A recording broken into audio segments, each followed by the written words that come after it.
we meet again for the last time. That's right, your Grand Lake Mariners return back out to Richmond, Indiana to play the Jazz for the fourth and what should be the final time this season. Hello, I'm Donovan Mann, the voice of the Grand Lake Mariners, bringing you all the play-by-play for today and what should be a promising good one here between these two ball clubs once again. It's been all roses for the Mariners in the first three rounds of this fight as they've walked away with 3 victories. Most recently, it was yesterday, a final score of 6-4. Notable standout in the last game would have had to have been Ryan Stacy. Again, he scored 4 runs with his bat. It was just 2 total plate appearances. The first was a solo shot out to right field in the second inning and then a 3 RBI double in the third. After that, he was pulled. He went 2 for 2 yesterday. Hayden Cart came in to replace him in the 5-hole and out in center field. For the Jazz, they have one last chance to get a win against the Mariners, and that has been a challenging part of this game for them in every way imaginable around the baseball diamond. Even yesterday, they had 3 errors defensively. The Mariners are 8-7 after yesterday's matchup, and will be looking to get back above 500 by 2 games for the first time since they opened the season. It was also against this Jazz when they went 2-0 to begin the season. It's Mariners Jazz live here on YouTube. I will step aside, and when I return, I will have the starting lineups, national anthem, and the play-by-play. This is Mariners Baseball here on YouTube. I'll be right back.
Hello, welcome back out here to Richmond, Indiana.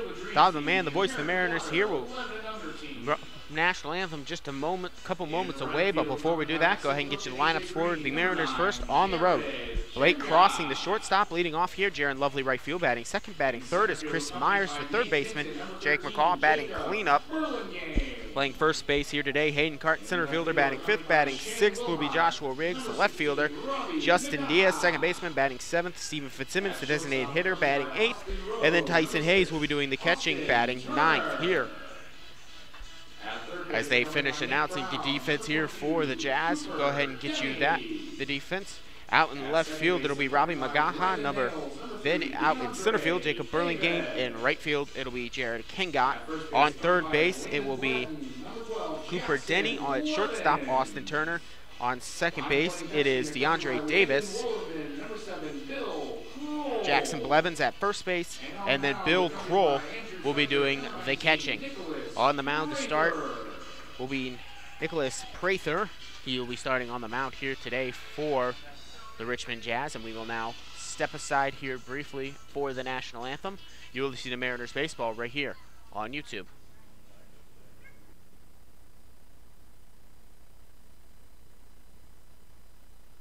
Playing our national anthem tonight, performed by Solid Brass.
That was the national anthem, of course, the Star Spangled Banner, played before most every ball game in the summer league, except of course if you're playing up in Irish Hills against the Leprechauns. They don't have a flag, so they decide not to do the anthem. Anyway, a little bit more now on the starting pitcher for the Jazz. It is Nicholas Prather. He's actually first appearance for them on the year. He just joined the team. I swear, the Jazz ended up getting a whole new roster this week, apparently. They had like 3 new pitchers. This is one of them. And he was not on line when I updated my rosters and updated the stats literally this morning. So get a little bit more on the starting righty in Nicholas Prather. Prather wears number 19. He's a right-handed pitcher, standing at 6'1", 205 pounds. I have it online listed as his college is undecided, so I'm assuming he's transferring. He is yet to decide where he's transferring to. He will be a junior, though. He's from Zionsville, Indiana, and he'll be starting on the mound here today. Bill Kroll will be doing the catching on third base. Cooper Denny. Austin Turner will be playing shortstop. DeAndre Davis will be playing second. Jackson Blevins playing first. Robbie Magaha out in left field. In center field, it'll be Jacob Burlingame, and Jared Kengott will be out in left and right. For the Mariners, here's just a reminder on that lineup. Blake Crossing, Jaron Lovely, Chris Myers, the top 3. Then it's batting cleanup. Jake McCall, Hayden Cart, Joshua Riggs going 4, 5, 6, 7, 8, 9 are Justin Diaz, Stevens Fitzsimmons, and Tyson Hayes doing the catching. Blake Crossing did not play in the first game of this matchup yesterday. Did not play in this first game on the road against them, I should say. He did play against them back in the beginning of the season.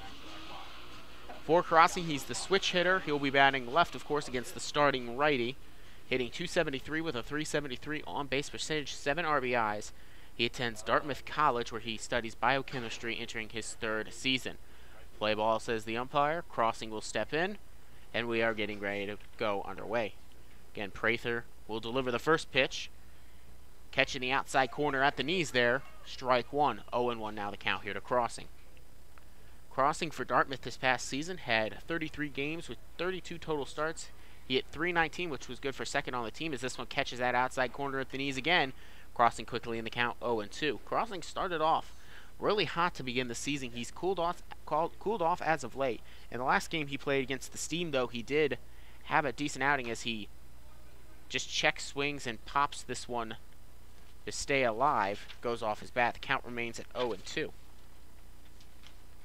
As I was saying, in the last game for Crossing against the Steam, as Crossing looks in the 0-2,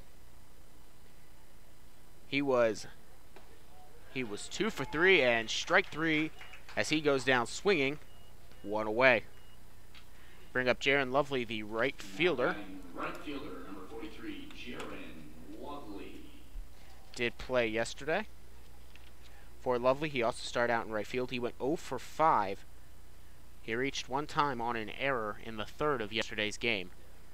Here comes Prather's first pitch to him. It'll be low and inside. Ball 1. 1-0 now the count here to Lovely. Wearing number 43, as he always does, he attends Marshall. Will be entering his 2nd season as a cytotechnology major. As this one is high off the bat into left field, running in for the catch, and making the catch will be Magaha. There are now 2 away. F7 there. Chris Myers, third baseman, with 2 away. Nobody on will step in now. Myers plays a lot of third base and shortstop. He's played almost every game this season. He's from the University of Toledo, as the college he attends, entering his 2nd season this past season for Toledo. He started 41 games, hit .278 with 2 home runs, 18 RBIs. He had a stretch where he reached base 21 straight games. .261 with a .352 on-base percentage entering this one, as he swings at the first pitch and fouls it back and out of play. The count goes to 0-1. Also 4 RBIs for Myers, the man from Miamisburg, Ohio. Again, he attends Toledo. Here comes the 0-1 pitch to him from Prather. Again, he swings at this one, fouls it off. Out of play past the third base dugout and actually over the fence and into the streets. Mariners in their road blues with the green numbers and letters. White trim, gray pants, blue socks. Here comes the 0-2 delivery to him. Again, same result. Swings at it, fouls it off towards the third base dugout where the Mariners are sitting. For the Jazz, they're wearing their dark navy blue with the neon green letterings as this one bounces out in front of the plate. First ball of the at-bat, 1-2 now. The count with 2 outs, nobody on, no score. Very similar results for the Mariners in the first inning of last night's game where they went 1-2-3. Although that was a couple of pop-outs and a fly-out. Here comes the 1-2 pitch, high and outside, ball 2. The count evens up at 2-2. It's a lot sunnier of a day here in Richmond, Indiana. Again, yesterday was pretty cloudy. Game actually got moved back an hour due to rain. Here comes the 2-2 pitch. This one gets right through the gap into center field. And that'll be a 2-out single here for Chris Myers. I'll bring up Jake McCall, first baseman. Yesterday, McCall actually was the designated hitter. He went 0 for 4 and drew a walk in the third. And that was a third inning in which the Mariners put up 3 runs, or actually 4 runs, 3 of which came during the Ryan Stacy at-bat, which was his second and last at-bat of the game. So with 2 outs, Jake McCall batting left will step in with a runner on first. And here in the top of the first, as that one's outside and high, ball 1. 1-0 now the count. The weather here in Richmond, Indiana, it is 79 degrees. Says it's cloudy, and I can see some clouds, but pretty sunny here right now. As here comes the 1-0 delivery. This will be high. Ball 2, 2-0 now the count. Does feel like 82 on the heat index, though. There's a slight breeze at 9 miles per hour coming from the west. 68% humidity. No rain expected to come during this game, so we should be able to get all 9 innings in. As here comes the 2-0 pitch to him. He swings at this one, fouls it past the third base dugout, and out of play. 2-1 now the count here to McCall. Again, McCall in the last game, he was 0 for 4 but drew a walk and also reached on an error. Here comes the 2-1 delivery to him, outside, ball 3, 3-1. And Prather, who got the first 2 outs relatively easy, he then allowed a single with 2 outs, and he's in danger here of walking Jake McCall, first baseman. Prather will gather at the belt, deliver the 3-1 pitch, popped high towards the third base dugout, gets out of play. Count goes full at 3-2 with 2 outs. Runner on first, and I got to imagine with the runner on first, a full count here with 2 outs, they might decide to send Myers in. Let's see what he can do again. For Myers, he does have 5 stolen bases. Wouldn't matter, though, because the result would move him or end the inning. As this will be ball 3, just missing outside. So, 2 runners on now with 2 outs to bring up Hayden Cart, the center fielder. Hayden Cart came in for Ryan Stacy in the last game. He went 1 for 3 but had an RBI single in the top of the 9th. That scored the 6th and final run for the Mariners. They were able to hold on 6-4 to win the game last night. So here comes the first pitch to Cart. This will be right down the plate. It'll be 0-1 now. Strike 1 called. 2 outs, runner on second and runner on first. Chris McCall on second, Jake McCall. Chris Myers on second, Jake McCall on first. This one, with good movement there, finds the inside corner at the knees. 0-2 now the count with 2 outs, and now in the hole is Hayden Cart. Stacy did travel with the team, but they decided after his big game yesterday they were going to go ahead and let Cart get the start here. Strike 3 called. He checked his swing, but doesn't matter. He'll go down on 3 straight pitches, the second strikeout of the day for Prather, and that will retire the side. 2 were left aboard on the 1 hit, no errors, no runs scored. We will now head to the bottom of the first. We'll talk about Michael Parson, the starting lefty for the Mariners, when we come back. Thank you for listening to Mariners Baseball here on YouTube. Don't go anywhere.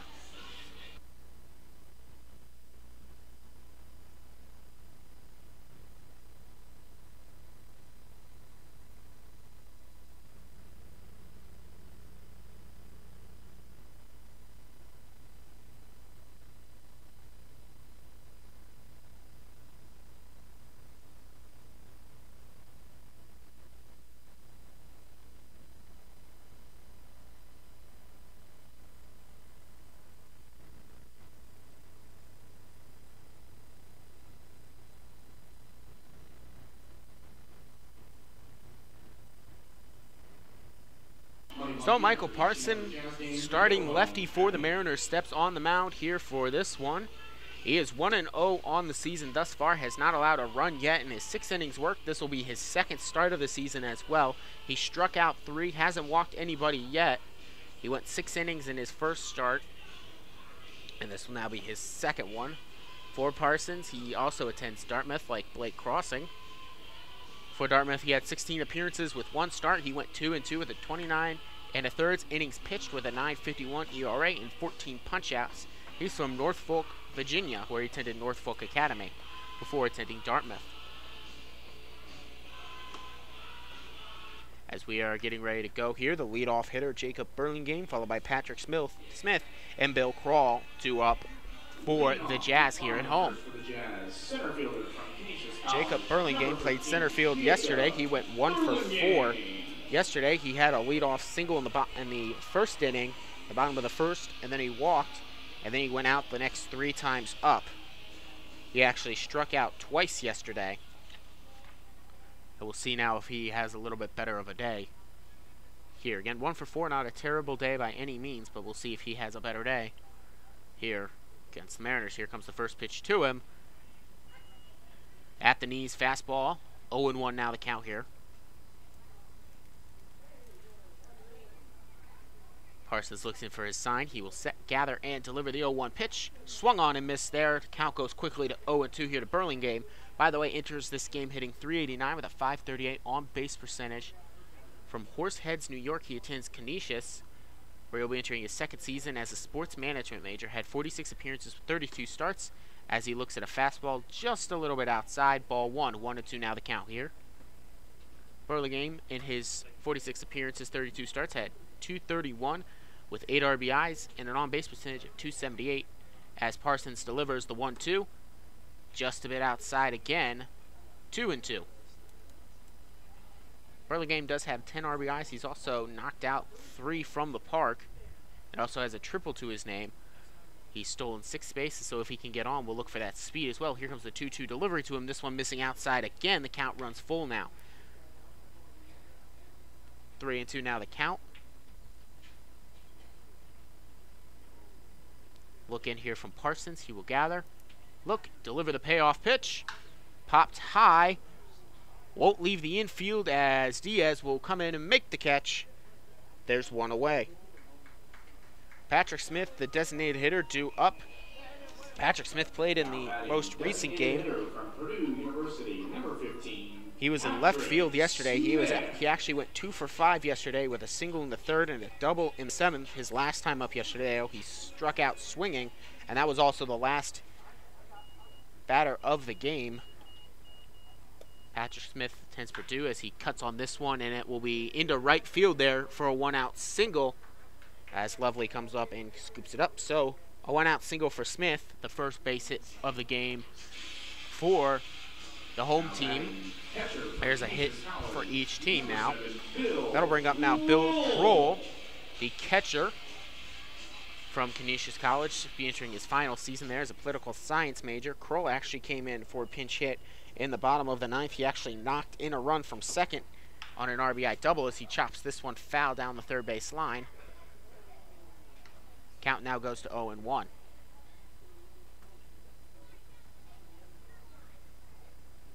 Runner on first, again Patrick Smith. You want to worry about Patrick Smith's base running. He only has 1 stolen base on the season.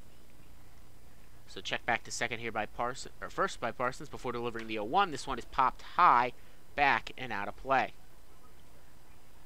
Count goes quickly 0-2 to Kroll. Again, he was 1 for 1 yesterday in a pinch hitting situation. Came in, knocked in a run from second on his RBI double. But it stopped there. As this one is cut on and missed, Kroll goes down swinging. And there are now 2 outs with Jackson Blevins, the first baseman, now coming up. Now batting first baseman from Wabash College. For Blevins, he was 1 for 4 yesterday. He reached on an error in the 3rd, and then in the 8th, he knocked in a home run. That was the 3rd run scored yesterday by the Jazz. And that was his last at bat. as he looks at a fastball at the knees on the outside corner there. 0-1 now the count here. With the runner still on first, Patrick Smith. Parsons look in. Gather and check back to first. Here comes the 0-1 pitch. Bouncing out in front of the plate. Blocked up there nicely by Hayes, who will throw it down to first. And now they've got Patrick Smith caught in the rundown. Throw back here to Crossing. Crossing applies the tag. And that will end the inning. Retire the side. That'll go 3-6 on the tag there. And so the side is retired. It was a great play there by Hayes again. The better defensive catcher of the two on the Mariners roster. He's got a strong arm back there, and he will make guys pay for getting any sort of separation or even trying to steal on him. So, in this inning, no men were left on base, no errors. There was the one hit, no runs scored. You're listening to Mariners Baseball right here on YouTube. Score still tied at 0 apiece. I'll be right back.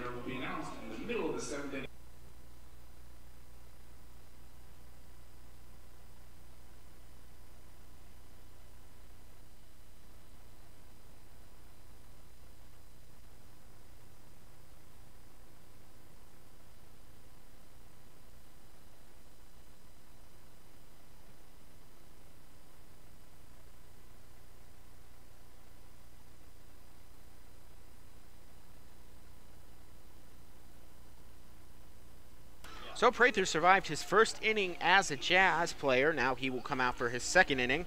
Joshua Riggs playing left field, Justin Diaz, the second baseman, and Stephen Fitzsimmons, the designated hitter, due up. That is the 6, 7, and 8 hitters for the Mariners. Riggs did not play yesterday against the Jazz. Riggs is a starting pitcher who also spends time out in the outfield, because his bat has been pretty decent in the early goings of the season. This is, again, game number 16 of the season, of a 42-game season. 364 average with a 533 on-base percentage as he looks at a low fastball there. Count runs 1-0. For Riggs, 7 RBIs, 3 stolen bases, 3 extra base hits from Irons, Michigan, as this is a inside at the knees corner. 1-1 now the count, even to Riggs, batting right against the right-hander. Here comes the 1-1 delivery. This one is popped high, back and out of play. Count goes to 1-2, and in the hole now is Riggs. Riggs attends Alma College. Before that, he went to Brethren High School.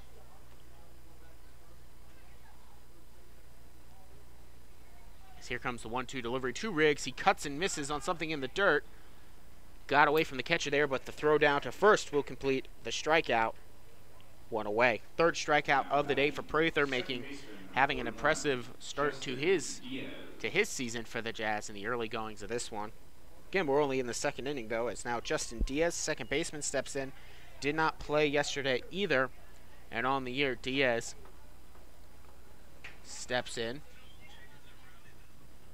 Wearing number 41, hitting 294. So here comes the delivery to him. This is chopped right towards the third baseman, who scoops it up, throws it over to first. Diaz won't beat the throw.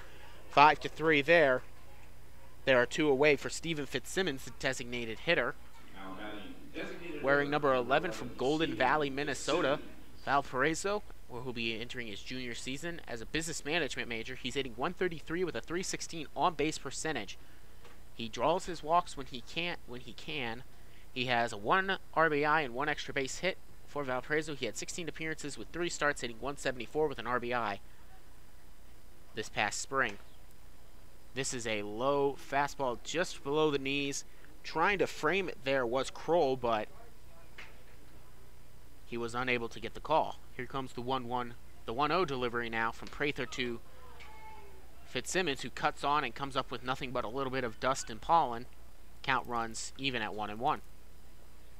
2 outs, nobody on, no score, 1 hit apiece for each side. As here comes the 1-1 delivery to Fitzsimmons. A hard contact off the bat, scooped up there by the second baseman, DeAndre Davis, and thrown over to first base. 4-3, the side is retired in order. We will now head to the bottom of the second. Still no score. Due up is Jackson Blevins, Jared Kingot, and Robbie Magaha for the Jazz. Thank you for listening to Mariners Baseball here on YouTube. Don't go anywhere. I'll be right back.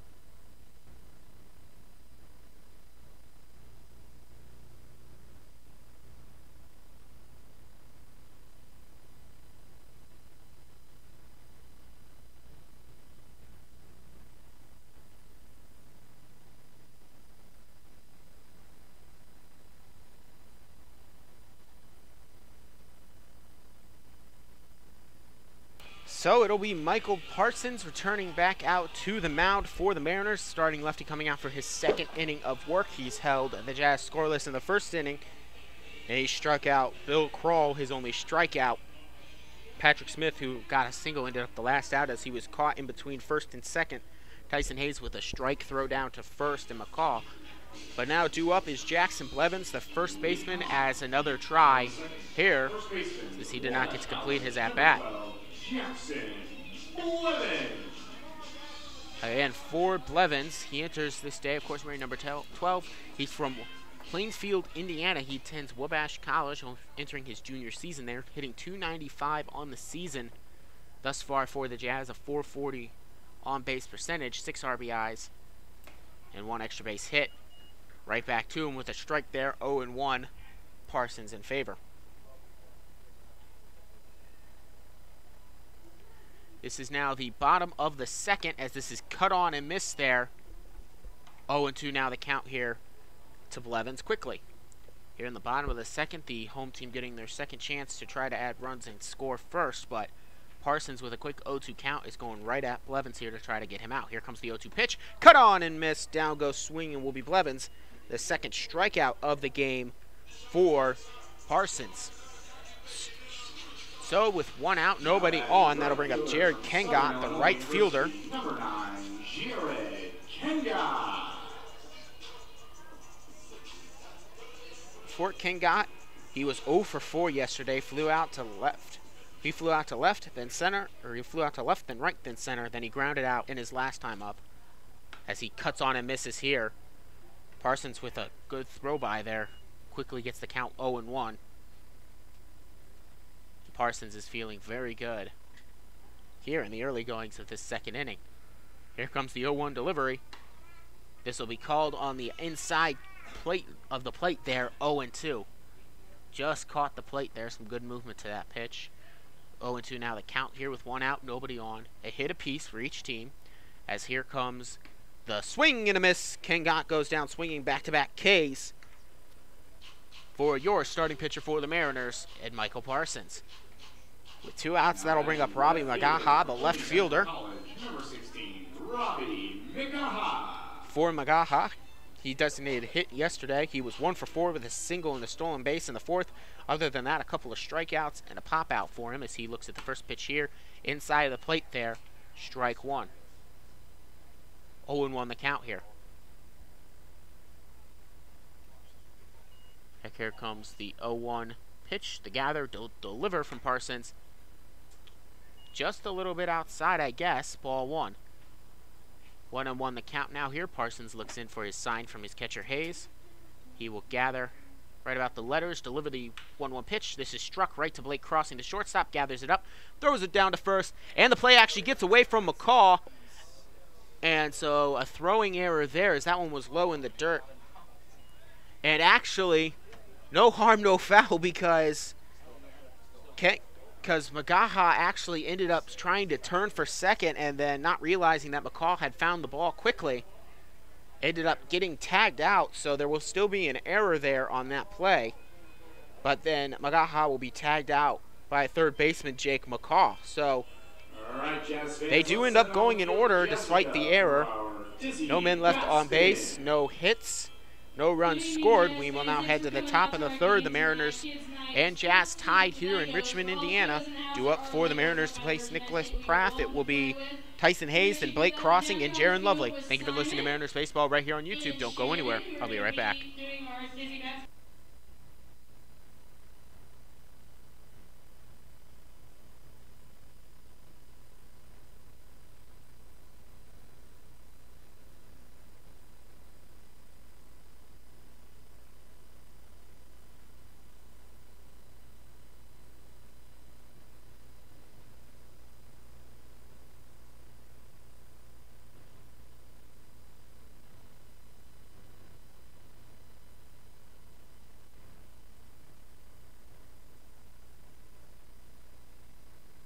So the score still tied at 0 apiece here. Nicholas Prather will step on, the starting righty, to go for his third inning of work. Tyson Hayes, the number 9 hitter, and the catcher due up first, and then back to the top of the order, and Blake Crossing and Jaron Lovely afterwards. Tyson Hayes, the catcher, his bat is slowly but surely started to get warmer and warmer.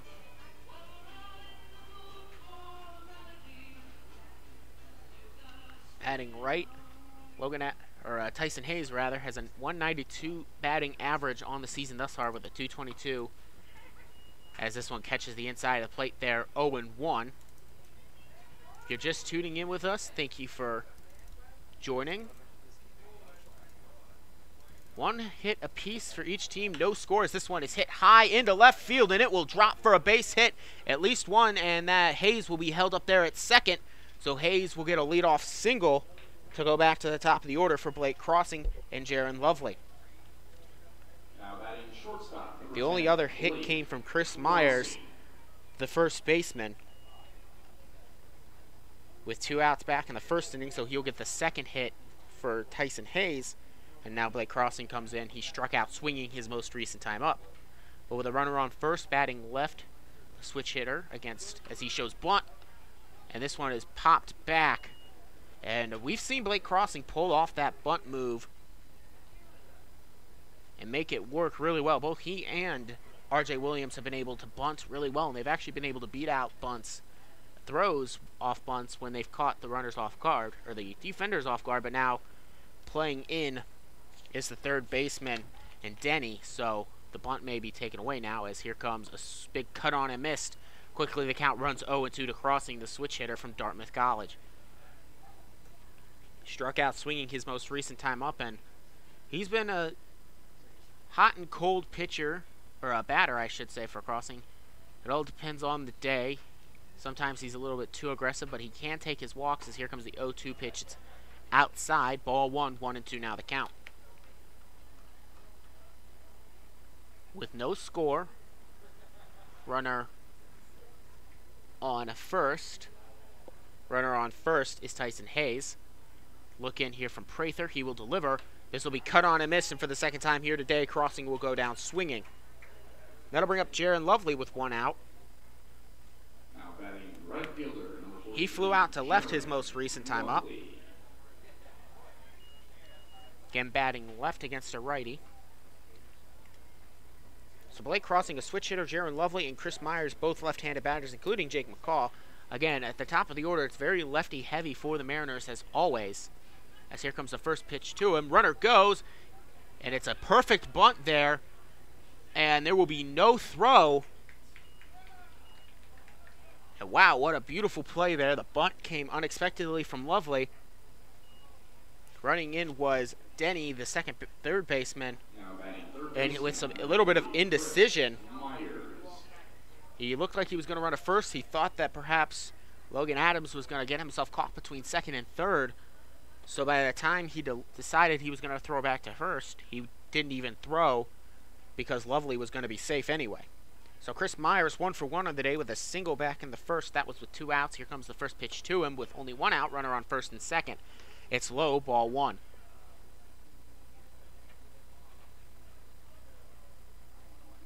Check back here to second before Prather will look and deliver the 1-1. This is high. It actually gets away from the catcher. That will allow the runners to advance. So Logan Adams will now be on third. And Lovely will be on second via the wild pitch there. 2-0 now the count here to Myers, who's getting a more and more favorable count, possibly looking for a second base hit, which could drive in 2 runs for the Mariners. Prather started out solid, and again, he got 4 strikeouts already on the day, including 3 in the first 2 innings. He got the side to retire in order back in the second. But here in the third, he's looking a little bit more shaky now as this one rockets off the bat into center field, running and not able to make a catch, tagging.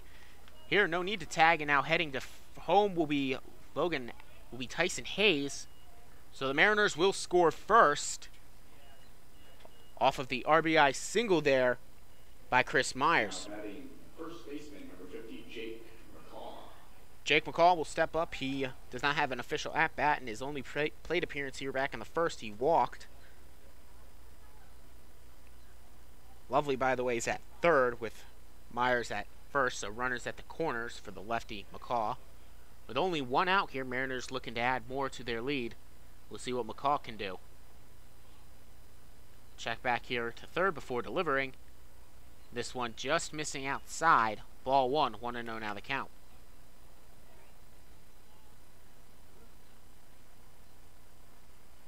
Check back here to set first.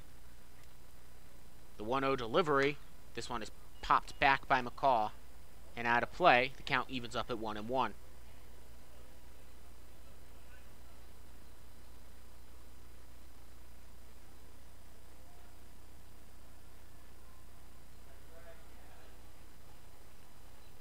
So 1-1. Here comes the delivery with 1 out.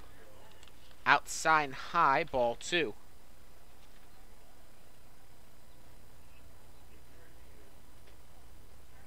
Two and 1 now the count here to McCall. With only 1 out, runners at the corners. Here comes the 2-1 delivery. This one catching the outside corner there at the knees. 2-2 the count.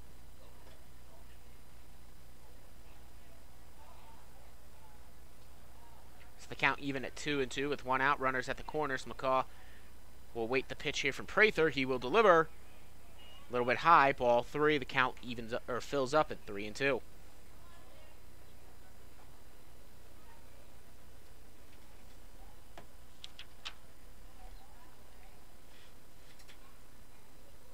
Look in, and here comes the payoff pitch. High, ball 4, and so they are loaded now. The base is loaded now for Hayden Cart, struck out looking his last time up on 3 pitches. Now batting center fielder, number 44, Hayden Cart. With only 1 out, Cart with a chance to do some damage here with his bat. For Cart, he only has 1 RBI, though, to his name. Would love to add to that, too. Hit .250 coming into this game. Conversation between Krall and Prather on the mound before Krall returns. So the runner on third is Jaron Lovely. Runner on second is Chris Myers, and Jake McCall just recently walked on first. All of those guys can run. This one will catch the outside of the plate, 0-1. Jake McCall would be the slowest, though, on first base, so it would take a lot of carry from that ball for McCall to score from first as Cart cuts on and misses, chases the high heat. He almost knew it right away because his bat just kind of was lazy as it came back around. He knew he should not have swung at that one. Now here comes the 0-2 delivery to him. He cuts on and misses, so he goes down on 3 straight pitches. And that's just the case there of a man just trying to be too aggressive. He was thinking too much about trying to get that one out of the park and drive in all 3 runs. Just take your walk. Allow yourself to just get the ball to the bat, but don't force anything. Now with 2 outs here, Riggs will step in. He pops this one straight back on the first pitch. 0-1 with 2 outs. 1-0 the score, by the way. Mariners on top via the RBI single from Chris Myers. Bases are loaded as Riggs, batting right, will hit this one hard, but what slices out of play down the left field line. 0-2 now the count with 2 outs. Bases loaded. 4 hits for the Mariners already here today, only 1 from their opponents. Here comes the next pitch. Cut on and missed. Riggs goes down swinging. And after loading up the bases, Prather will get away via some aggressive at-bats from Hayden Cart and Joshua Riggs. We will now head to the bottom of the third. Mariners load the bases, leave them all stranded, but they do score one off of a total of 3 hits in this inning. Thank you for listening to Mariners Baseball here on YouTube. I'll be right back.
Welcome back out to Richmond, Indiana. Here, Mariners on top, 1-0. In the bottom of the third now we go. Due up for the Richmond Jazz is Cooper Denny, Austin Turner, and DeAndre Davis. Cooper Denny just joined this team as well. He actually pitched 1 inning yesterday for the Jazz. He did not appear on the field. For Cooper Denny, he only pitched that 1 inning. He allowed 1 run. It was an RBI single, as this one is hit well by him into center field. Actually, won't even leave the infield, as Diaz will come underneath it to provide the play. There is now 1 away. That'll bring up Austin Turner, the shortstop. Shortstop from Indiana Wesleyan University. With 1 away, nobody on, 1-0 the score. Mariners on top here. They would love to add some insurance, though, because on the road it's been a little bit harder to defend than at home. For Austin Turner, the shortstop, he did appear yesterday, as here comes the first pitch to him, inside and high, ball 1. 1-0 now the count. For Turner yesterday, he batted in the 7th hole. He was 1 for 4, struck out his first 2 times up, then got a single before striking out again. So 3 strikeouts and a single for him, as this one's hit right back to Parsons, who gathers it up, throws it over to first. 1-3 there. And that will put the second man to bed. DeAndre Davis, the second baseman and the 9-hitter, will now come in. He also played yesterday. He started on second base, and he started in the 9 hole as well. He went 0 for 3 before being pulled for Bill Kroll. And again, Kroll ended up making that pinch hit work, but Davis was 0 for 3 with a few groundouts to his name, as he pops this one high into right field. And making the catch will be the right fielder, and Jaron Lovely.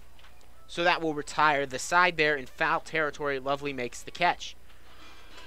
Very efficient inning there for Parsons, as the side goes in order. We will now head to the top of the 4th. Mariners still on top, 1-0. Due up for the Mariners will be Justin Diaz, Steven Fitzsimmons, and Tyson Hayes. You're listening to Mariners Baseball right here on YouTube. Don't go anywhere. I'll be right back.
So there is a new pitcher on the mound, we believe, for the Jazz, as here comes the first pitch to Diaz. Framed there nicely by Kroll, looked low, but framed there nicely. Kroll will get the call this time, so the count goes 0-1 to Diaz. We'll get you some information on the new man on the mound here in just a second, as Diaz hits this one well into right field. It'll drop for a leadoff single. It is number 23, Matthew Waters, again, just joined the team here today. He is a right-hander standing at 6'1", 192 pounds from Townsend University. He'll be entering his junior season. He's from Columbus, Ohio. So Diaz with the leadoff single there. It is now Matthew Waters on the mound, as this one is hit off the bat of Fitzsimmons high into center field. Making the catch will be the center fielder, and Diaz will head back to first.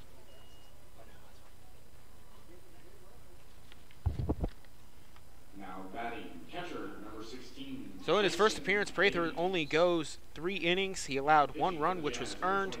It was on a total of 4 hits. He issued 2 walks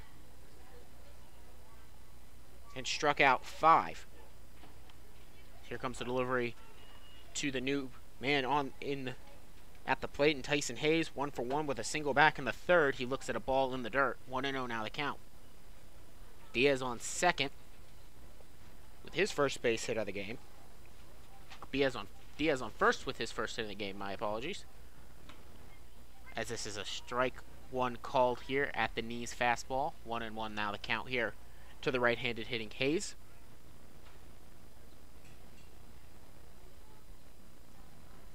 Hayes, the man out of Illinois State, he cuts this one foul towards his own team's bullpen there on the left field side. 1-2 now the count quickly here to Hayes, the Illinois State man from Aurora, Colorado. He'll be entering his sophomore season at Illinois State. He's a construction management major there. Did not make an appearance for Illinois State, though, this season. Here comes the first pitch to him on the 1-2. This one is low and outside. Ball 2, count evens up now at 2-2. Diaz remains on first. For Diaz, if you're wondering about his potential to speed, to run, he is 4-0.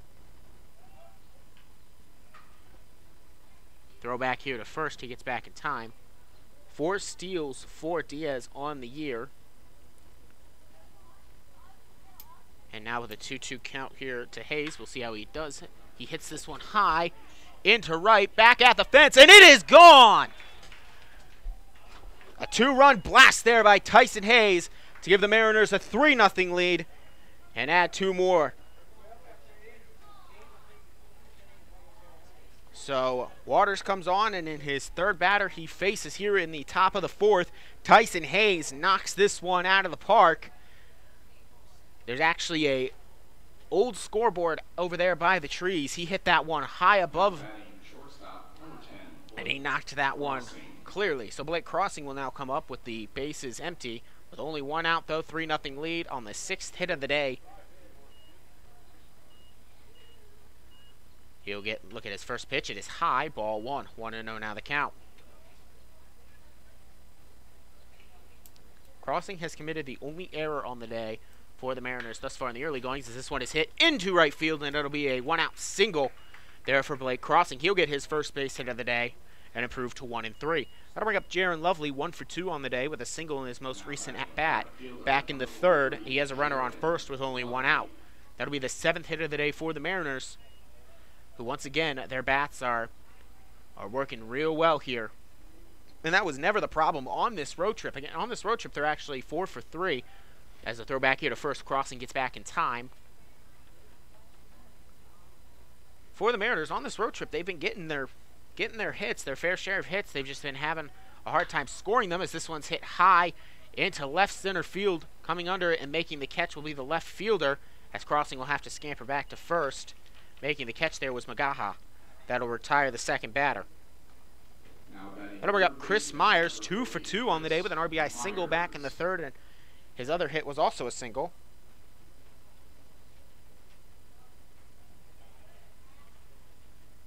So with 2 outs, Myers will step in, wearing number 40, 2 for 2. He's facing There's a throwback to first, and just in time is Crossing getting back safely.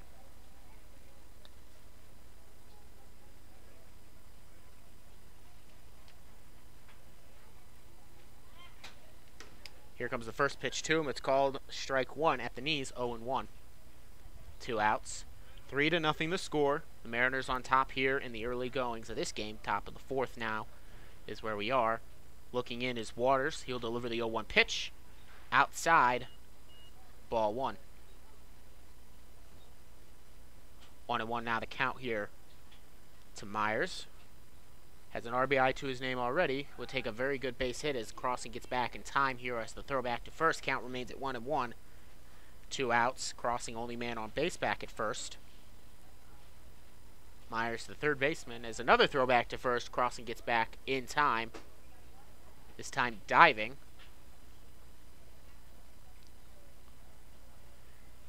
Waters is going to be that kind of pitcher, it looks like here in this one.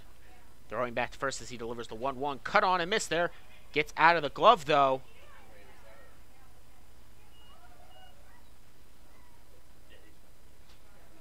So swung on and missed there.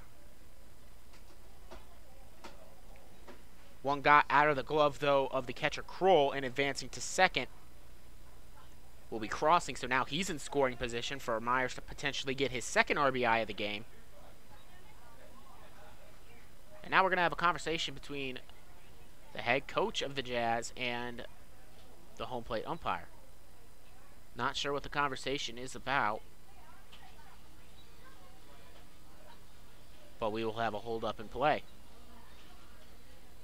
Of course, then head coach Damon Hacker is going to come out and have a conversation with his base coach, his third base coach, Nico Buntello. Conversation is ended, 1-2. The count here, as a reminder to Myers. He's 2 for 2 on the day with an RBI single back in the third. He's got a runner back on second and Blake Crossing. As here comes the 1-2 delivery. This is popped high into left center. Coming in and making the catch will be the center fielder to retire the side. But not before Tyson Hayes can send a rocket out into right field and score two runs on a 2-run homer. In this inning, there was a total of 3 hits, 2 runs scored. 1 runner was left on base, and there were no errors. Thank you for listening to Mariners Baseball here on YouTube. I will be right back. Don't go anywhere.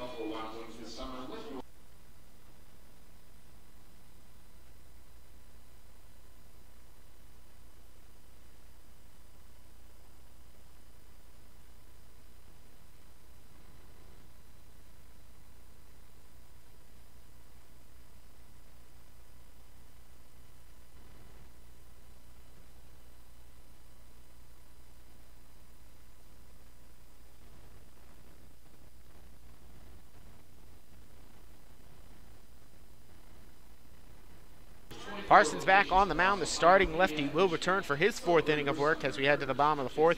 Top of the order due up in Jacob Burlingame, Patrick Smith, and Bill Krall.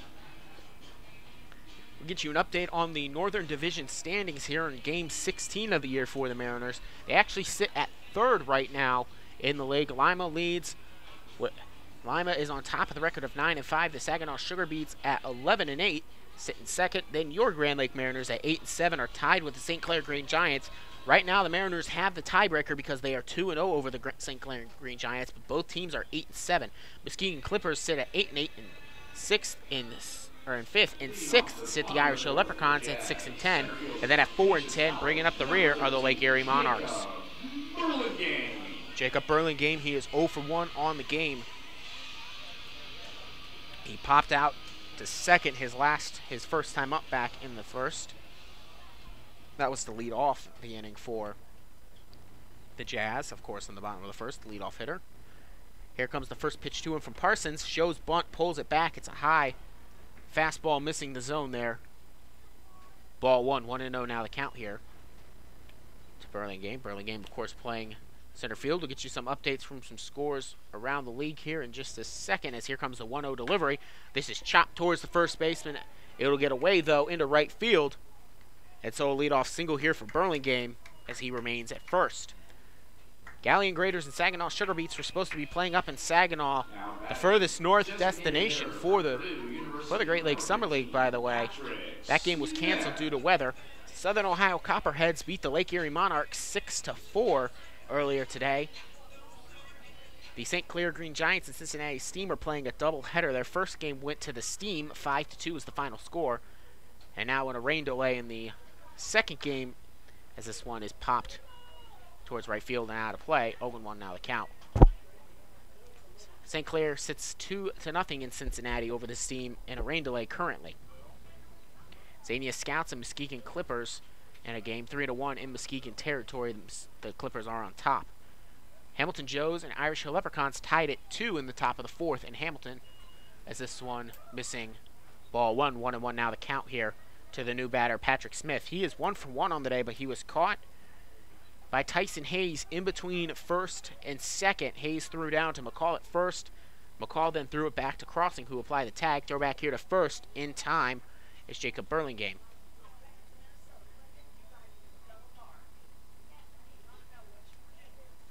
So the count remains at 1-1. Again, the Mariners are on top right now, 3-0. They've also scored those 3 runs on 7 hits. They've committed an error. Only 2 hits for their opponents so far in the game. The most recent was a leadoff single in the top of in this inning.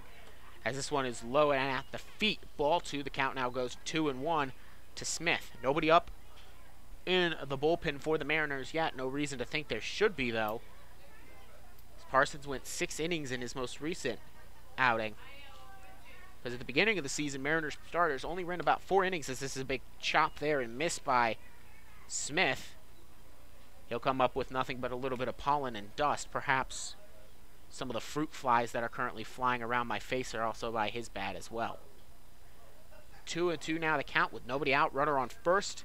Parsons will looking for his sign. He will gather at the letters. Check back to first before he delivers the 2-2. This one is chopped, fouled straight down and back. 2-2 the count remains.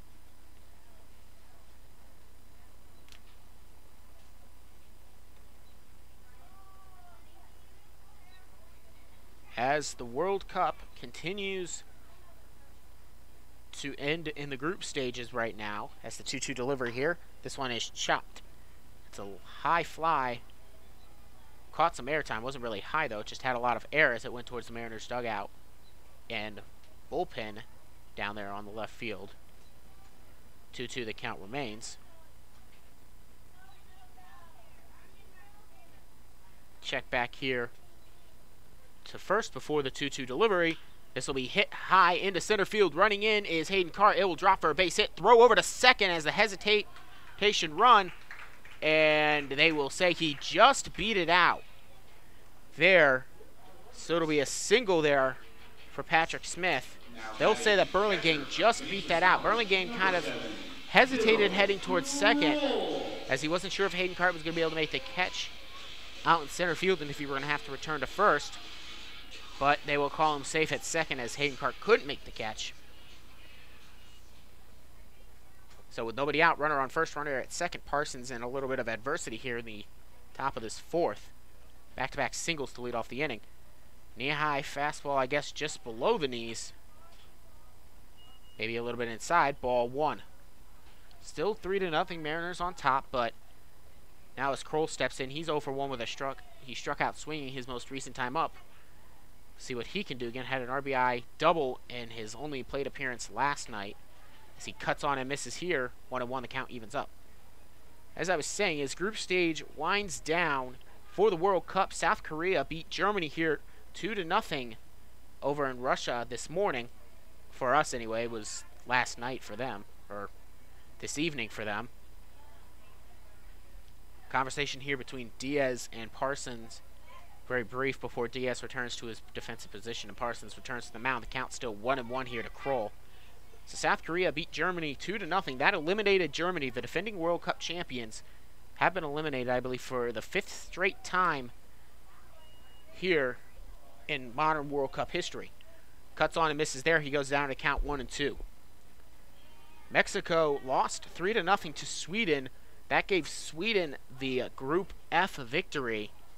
They won the group, and Mexico ends up finishing second Brazil advances with a 2-0 win over Serbia, as this is a throw here to Hayes. Gets away from Hayes, and that allows the runners to advance on the wild pitch there. So ball 2-2 now. The count evens up. Both runners in scoring positions here. Let's see if Kroll will look to try to bring in both of them. He could with a solid base hit here. And then Costa Rica and Switzerland tied. Switzerland also advances out of Group E along with Brazil. Brazil won Group E, by the way. Check to second before Parsons delivers the 2-2. This is high and inside. Ball 3. Now the count runs full. Parsons has not shown that same sort of command that he had in the first 3 innings of this game. He was very efficient. He struck out 3 batters. In the 3rd inning, he did get each batter very easily. And this will be ball 4 as it bounces in turf. And so now the bases are loaded after back-to-back singles to lead off this inning. And Bill Kroll draws a walk. So that now head coach Damon Hacker is going to go ahead and head out to the mound to have a conversation with his pitcher. Tyson Hayes will join them. There's nobody up and throwing for the Mariners yet in the bullpen, but with nobody out, it's a very tricky situation here for the Mariners. They're going to have to play some very solid and clean baseball now and not allow too many runs to score. Preferably they would like no runs to score, but that would be in a perfect world, but baseball is not a perfect game. And so now stepping up, the 0-for-1 man, Jackson Blevins, struck out swinging his last time up. Jackson Blevins. So with the bases loaded, we'll see now what Blevins can do. Again, yesterday, Blevins was 1-for-4, reached on an error in the 3rd. He did get a home run back in the 8th, so he's got some power. We'll see what he can do here as he looks at the first pitch. Outside corner at the knees, strike 1, 0-1 the count. It's a very wide strike zone in the early goings to this one, at least on the outside part of the plate. Timeout called here by Blevins as he'll step out before stepping back on. It's a very quick timeout too. He had just stepped in, and maybe only 1 or 2 signs here to Parsons before he stepped out. Here comes the 0-1 delivery to him. He cuts on and misses there. 0-2 now the count here to Blevins. Blevins, by the way, does have 6 RBIs to his name. Last night was his first home run of the season.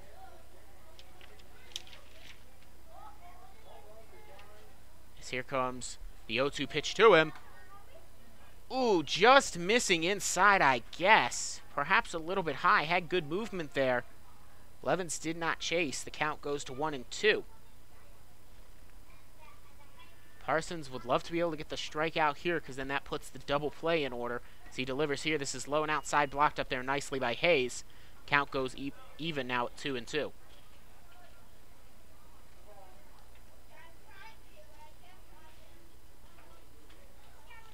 If you're Michael Parsons, you have to have a no-nonsense sort of pitching now here. You don't want to walk in that first run.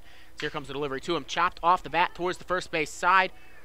And that will score 1 run. The bases have a runner on 2nd and 3rd now. So it'll be a sacrifice RBI there by Blevins to bring the Jazz within 1, or Jazz within 2 now, 3-1 the score. As the only play was really at first base. So it was a weakly tapped ball. It was also 1-3 there on the sacrifice. Ground out. So runner on 2nd, runner on 3rd. Ken Gott will step in. He struck out swinging his first time up back in the 2nd. He was 0-for-4 yesterday. With a few flyouts and a ground out in his last at bat. Here comes the first pitch to him. Just missing a little bit low. Ball 1. 1-0 now the count with 1 out. 3-1 the score. 7 hits for the Mariners, 3 for the Jazz. Parsons will gets his 1-0 sign. He will set, deliver the 1-0. This is popped high. Hayes will watch that one leave, as well as McCall will. That one leaves the park. 1-2, 1-1.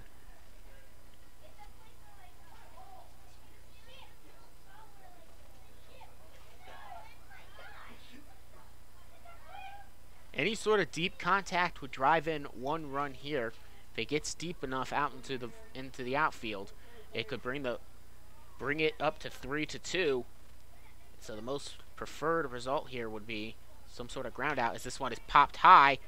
Staying in play by the third base side, running over and making the catch will be Chris Myers. That will retire. Ken got, and there's now 2 away. And Parsons can take a breath. But you can't take too hard of a breath, because now it has to be a base hit to score anyone. Magaha reached on an error his last time up.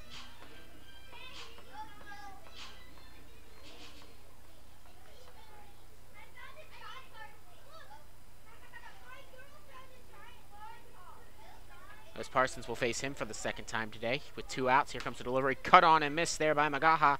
Clearly was thinking about driving in those 2 runs with that aggressive swing. But now 0-1 the count here. 3-1 the score. Mariners on top by 2. As Parsons on the mound looks back to second before delivering the 0-1 pitch. Cut on and missed again. Quickly now the count here to Magaha is 0-2. Parsons has not recorded a strikeout since the second inning. This would be a very much needed strikeout just for his confidence, as he allowing only 1 run after loading the bases up with nobody out would be a very favorable result for him. 0-2 the count. Time is called here. Magaha will now step in, batting right. Again, he reached on an error his last time out, but then when he thought maybe he would have a chance to round second, as he chops this one right to third, gathered up there by Myers, throws it over to first. McCall makes the catch. That will retire the side. So only 1 run scores after a bases-loaded situation with nobody out. Michael Parsons will take that. 3-1 the score. Your Mariners on top. We will now head to the bottom, or the top of the 5th. Thank you for listening to Mariners Baseball here on YouTube. I'll be right back.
So Waters will return back out to the mound after he let up 2 runs off the bat of Tyson Hayes in the most recent inning.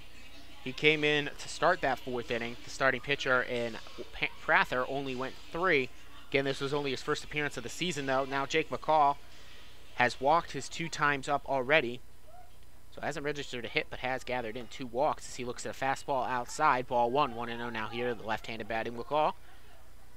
McCall does a great job of drawing his walks, as we've already seen here in this one here today, as this one will be just a little bit more on the plate and warrants the strike at the knees at the corner. Again, McCall has a .405 on-base percentage with only .242 hitting percentage, as this one will get down into left field for a base hit there, so he will reach safely for the 3rd time today and gets his first hit. And so another leadoff single. For the 3rd straight inning, the Mariners will get a leadoff single by 3 different batters. That'll now bring up Hayden Cart, struck out his 2 times up already. He struck out looking in the 1st on 3 pitches, and then he struck out swinging on 3 pitches, trying to drive in a couple runs. He was just being too aggressive with the bat. So he's 0 for 2 with 2 strikeouts to his name. We'll see what he can do now here with nobody out, as this one catches the outside of the plate there. 0-1 now the count to the right-handed batter. It's a righty-righty matchup here. Again, Cart was 1 for 3 yesterday. Came in and a throwback here to first. Diving in safely will be McCall. And we'll go again at 0-1.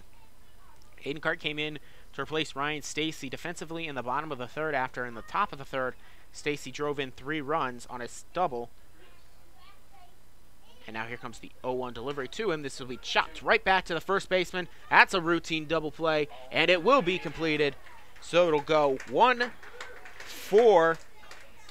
1-6-3, as it was actually the shortstop covering there on second. And so now there are 2 away as the bases have been wiped clean. And now looks like perhaps Damon Hacker wants to discuss that play. I don't know. Looks like I don't know what he's trying to argue here. Again, as the Mariners broadcaster, I will sit here and say he looked like he was safe, or they both were out. So we'll see what they're discussing here. Again, head coach Damon Hacker was thrown out against Cincinnati in the second game for arguing a call too much. He gets his answer, and he seems satisfied with it. Last time he barked too much on his way back to the dugout, which ended up tossed. He said he didn't even say anything bad, but he said, even the player said, yeah, he really didn't seem like he was saying anything bad. They felt like more he was thrown out because the players were using a nickname that the umpire had told one of the players was his nickname, and because they said, the umpire said his nickname was Iceman, because he went, come on, Iceman, they apparently tossed the coach because of that. Anyway, first pitch here to now Joshua Riggs, 0 for 2 with 2 strikeouts in the second and third. He looks at ball 1 there as it was low. 1-0 now the count with 2 outs, nobody on. 3-1 the score, Mariners on top. Inside fastball there, a little bit of a movement. Perhaps it was a curveball. 1-1. Now the count as it catches the inside corner at the knees. Here comes the 1-1 delivery. Cut on and missed there by Riggs. He chases one that was well out of the zone. 1-2 now the count here to him quickly. You know, they have no problem playing pitchers if they can hit, but right now Riggs, as he strikes out swinging for the 3rd time today. So one hit is recorded, but he was eliminated via the double play. No runs, no man left on base, no errors. Riggs strikes out swinging for the 3rd time today. Here to end at the top of the 5th. We now head to the bottom of the 5th. Due up for the Jazz, it will be Cooper Denny, Austin Turner, and DeAndre Davis.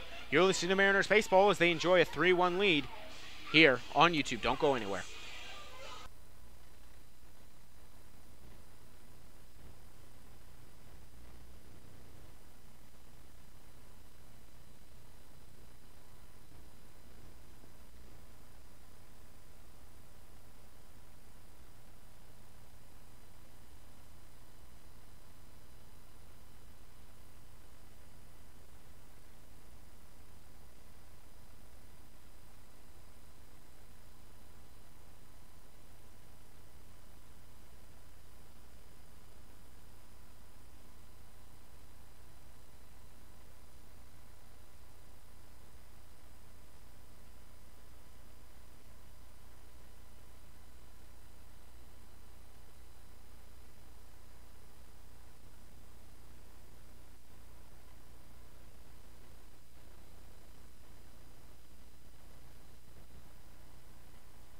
So it'll be Parsons to return to the mound for his 5th inning of work. He's got the 7, 8, 9 hitters in Cooper Denny, Austin Turner, and DeAndre Davis due up. All of them are 0 for 1 on the day. Thus far, Parsons had a bases-loaded situation his last time. He had a bases-loaded situation with nobody out in the last inning after he allowed back-to-back singles to lead off the inning and then a walk to Kroll. But he got himself out of it, only allowed the 1 run on a sacrifice ground-out play by Blevins. That is why the score is now 3-1. Cooper Denny steps in. 0 for 1. First time he's playing the field here as this one is softly dribbled. Diaz will come in. It's a hustle play and no throw as Diaz couldn't gather that one up. But I tell you what, Cooper Denny has some wheels for a man who's listed as a catcher online. We'll see how they score this one, but it could very well be an error. They'll actually register a base hit there. It'll be an infield single.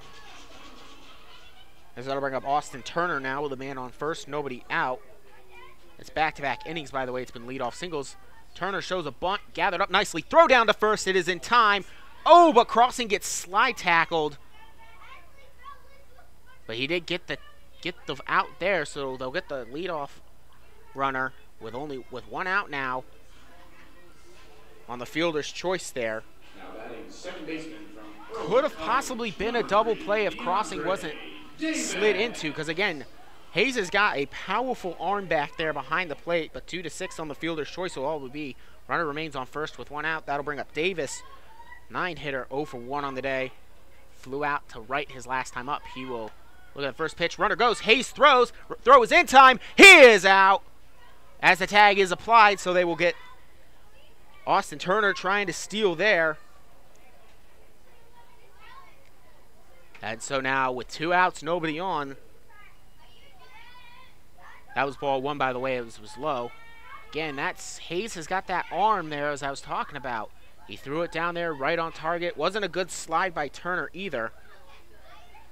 And it was right on his arm as this one's inside. Ball 2, 2-0 down the count here with 2 outs, nobody on. 3-1 the score in favor of the visiting Mariners. Thank you all for listening on YouTube here today. Donovan Mann, the voice of the Mariners, as the 2-0 pitch is swung on, chopped, and dribbled foul down the first base line. Count goes to 2-1.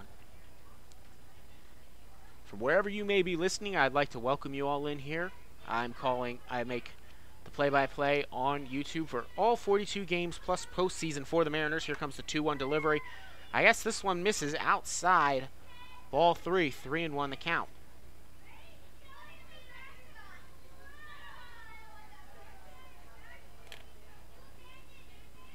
Here comes the 3-1 delivery. Cut on and missed there by Davis.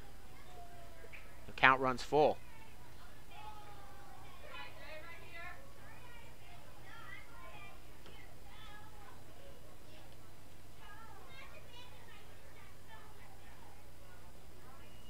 And so it'll be a 2-out walk here as he looks at ball 4. So all three batters have gotten on board. However, there's only now one aboard after Austin Turner grounded into a fielder's choice that went to second. That got out Cooper, who led off the inning with a single. And then Turner was caught stealing from first to second. And now Davis gets a walk here with 2 outs. That'll bring up the top of the order. Jacob Burlingame, 1 for 2 with a single in the 4th. Looks at a fastball on the outside of the plate there, 0-1. Just catches the outside of the dish. Check in here from Parsons. 2 outs, runner on first. Davis, by the way, if you're curious about his speed, has 4 stolen bases. We'll see if he decides to run. In fact, they will throw back to first. He goes back in standing. My view here, by the way, for the day, as we are in the bottom of the 5th, as the sun begins to set, the lights are on, clouds roll in, is a little bit off the plate to the right, a little bit farther back as well. I have a good view of most of the field, but right field is a blind spot unless I lean out the window, and that includes first base. The count goes 1-1 here as it's caught outside. Just so you know where you're listening to me from, here in Richmond, Indiana. It's a natural field and infield included. A lot of fields we play at are turf, including at home in Montgomery Field. Throw back to first in time is Davis to slide back in. Count still at 1-1. But here, just like in Cincinnati, it's dirt and grass in the infield. Some places like the Leprechauns have a mound made of red clay, as this one catching the knee-high fastball there, right on the dish. 1-2 now the count here quickly to Burlingame, who had a single his last time up that led off the bottom of the 4th. 1-2 now the count here to him with 2 outs, runner on first.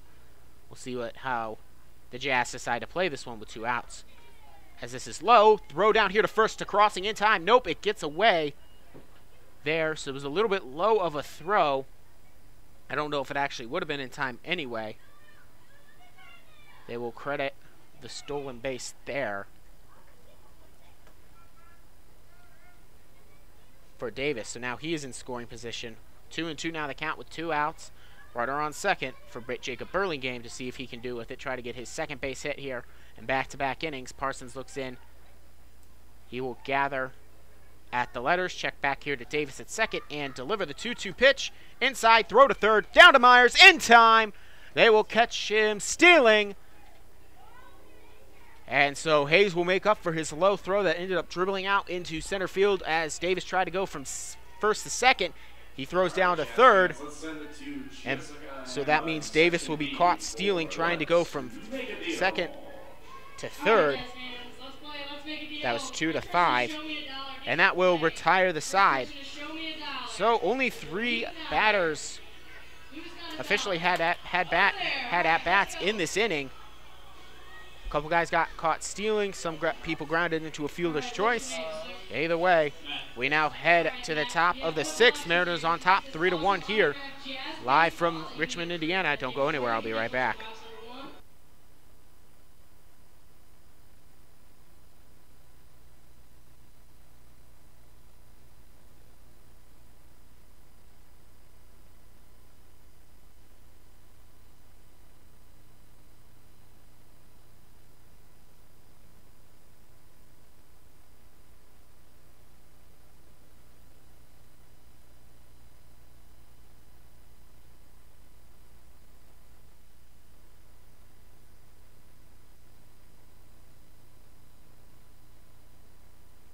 So it'll be Diaz, Fitzsimmons, and Hayes due up for the Mariners. That is the 7, 8, 9 hitters.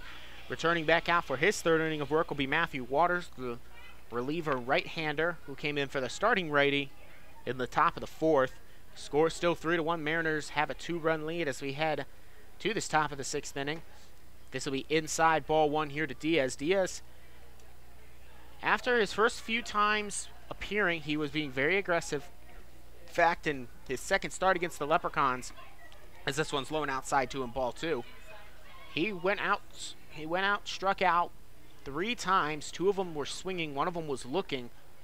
Got himself into unnecessary counts, though, by swinging as he tries to hold up here. Goes around, though, 2-1 the count.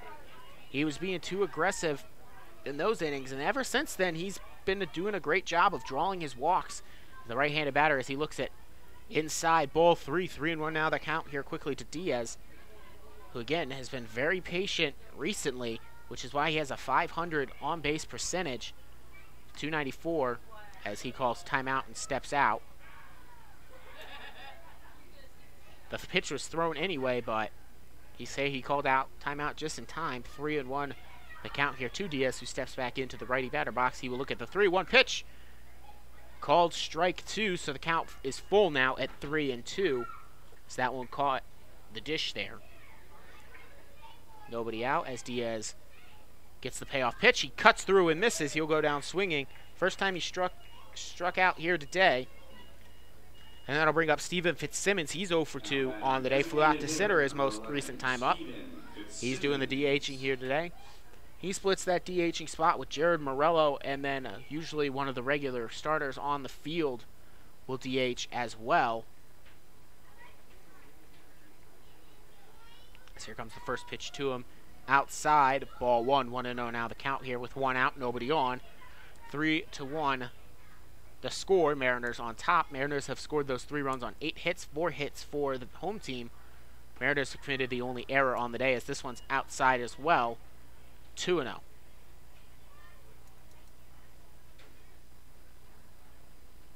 Here comes the 2-0 delivery. This will be popped back high towards the Mariners dugout. Does not leave play, but it was not high enough and too far back for either the catcher or the third baseman, Kroll or Denny, to try to make a play on it.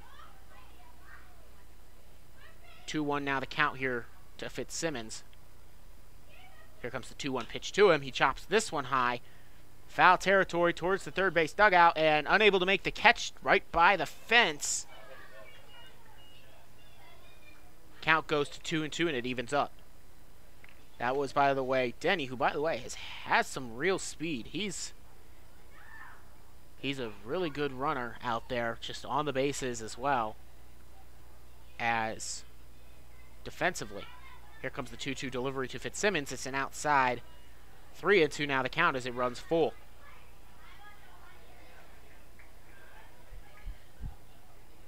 Humidity is pretty high here in Richmond, Indiana, as the sun continues to set. Fitzsimmons will cut on this one, tips it back to the backstop. Count will remain full at 3-2 with 1 out, nobody on. 3-1 the score. Fitzsimmons, a left-handed batter. 0 for 2 on the day. Man out of Valparaiso. Before that, he attended Robbinsdale Cooper High School. At Robbinsdale, he lettered as he looks at ball 4 here. He'll draw a one-out walk. That'll bring up Tyson Hayes, the catcher. He is 2 for 2 on the day. He had a single in the third and a 2-run shot to right field back in the 4th.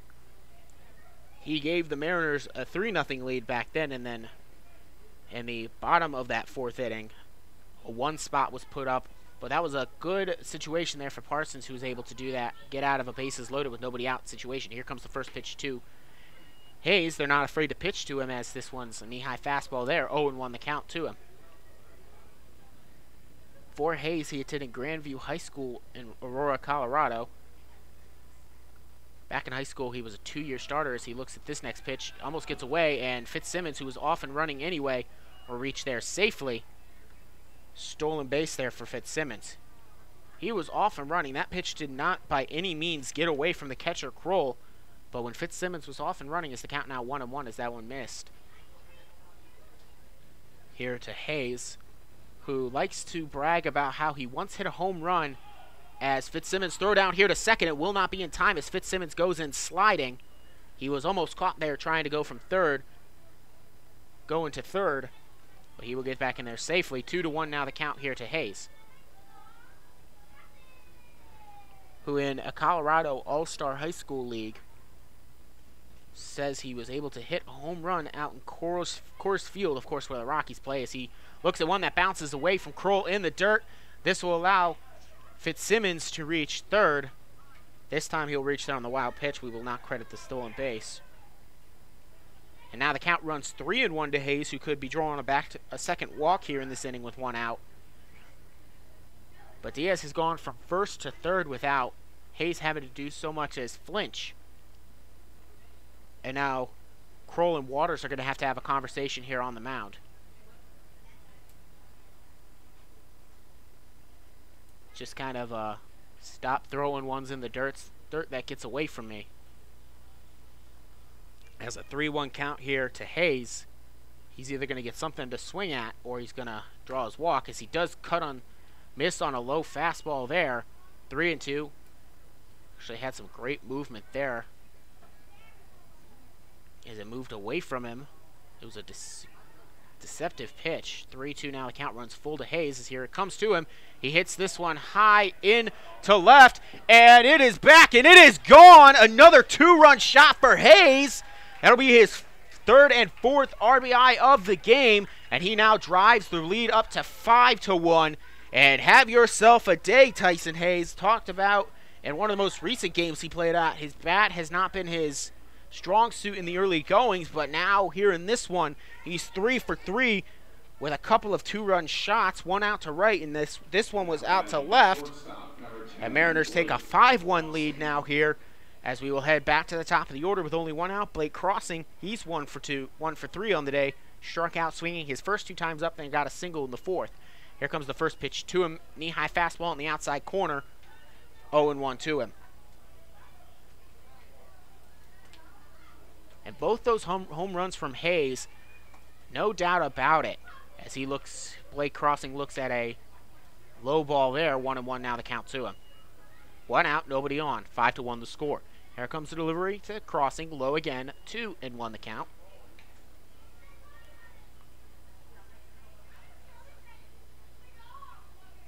Again, Crossing a switch hitter, but he bats left against a righty, which there's a lot of righties, as he hits this one into the gap into left field.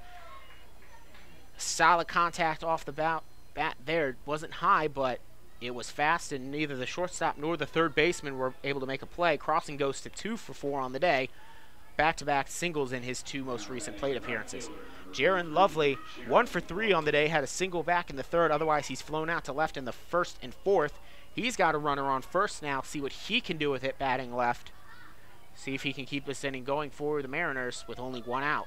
Here comes the delivery to him. This is low, bouncing. Ball 1. Just bounced out in front of the plate, but it was gathered up there nicely by Kroll. I got to imagine, even though I can't see it, there's got to be somebody up and warming in the bullpen for the Jazz. Here comes the 1-0 pitch to him. Lovely hits this one high, deep. If it stays fair, it'll be gone. It is gone! Another 2-run shot for the Mariners here in this Sixth inning. This one comes off the bat of Jaron Lovely, and now the lead is pressed to 7-1. That'll be Jaron Lovely's first home run of the year, by the way, and it'll bring in 2 runs. 7-1 now, the Mariners on top, and here in the 6th inning, they're having themselves a really good experience. Another, no doubt about it, off the bat play there. This one out to right. And this will bring up now Chris Myers. He's 2 for 3 on the day with an RBI single back in the 3rd. He also had a single in the 1st. He flew out to center his most recent time up. Here comes the meeting on the mound here between coach and catcher-pitcher, first baseman. And now slowly but surely the rest of the infield dribbles in. Doesn't look like they're going to make a call to the bullpen yet. Well, only 1 out now.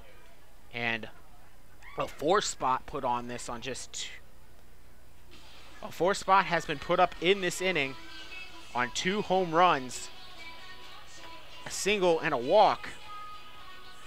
Mariners in a very, very favorable position.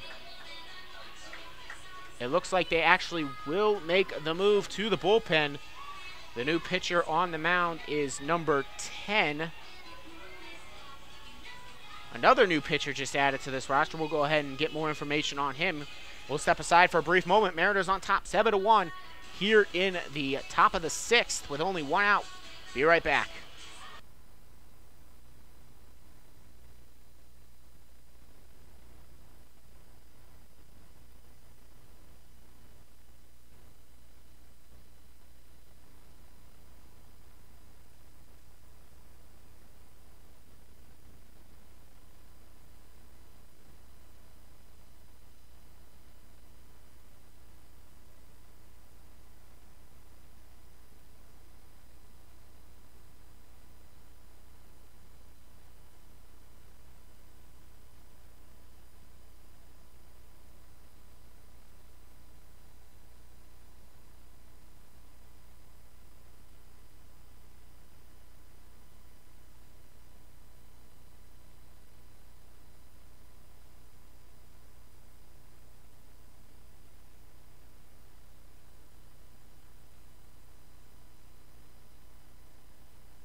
So after Matthew Waters, the first reliever to come into the game was a righty. He went 2 1/3 innings. He allowed 6 home runs, 6 runs. All of them came off of 2-run homers. He allowed 6 hits, walked 1, struck out 2. His day is over. He would be in line for the loss, by the way, if this result were to hold. James Meyer is the new pitcher on. He's a righty, wearing number 10, sitting at 6'2". From Valparaiso. He'll be entering his junior season there from Zionsville, Indiana. He's pitching here to the left-hander Chris Myers, who looks at a fastball low, ball 1. 1-0 now the count here to Myers with 1 out. Again, nobody on, so the book is closed on Waters. Here, 7-1 lead for the Mariners as Myers chops this one down the first base line, foul. 1-1 now the count with 1 out, nobody on. 10 hits for the Mariners of how they've gotten their 7 runs scored. Myers again scored the first run for the Mariners back in the 3rd. It was an RBI single. Here comes the 1-1 pitch to him. Curveball there, but does not get back in the zone. 2-1.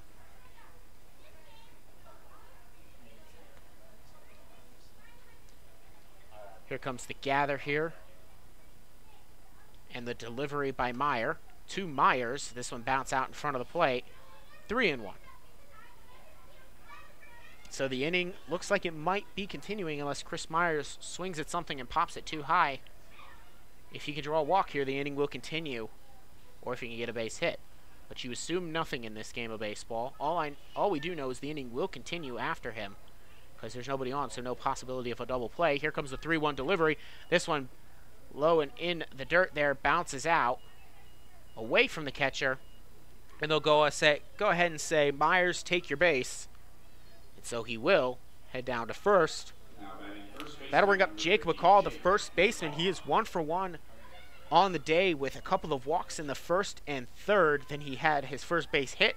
So he's reached base safely all 3 times up. We'll see if he can continue that trend with the runner on first and Chris Myers. He's coming off of a single for McCall, by the way, in the 5th.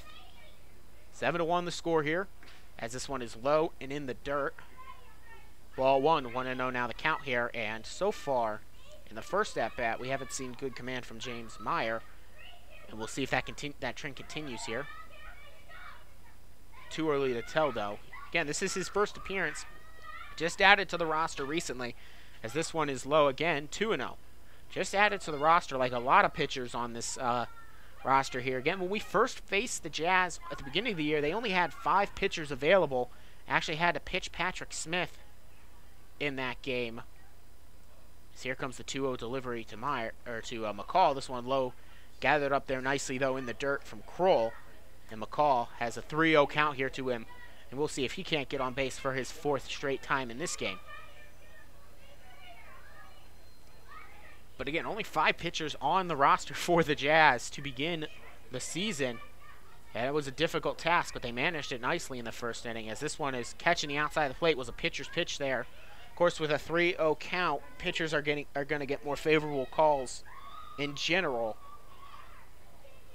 unless it's a blatant strike. Here comes a 3-1 pitch. This is chopped down the first base line, and that will get through for a base hit. Rounding and heading to third will be Myers. He will slide in there safely.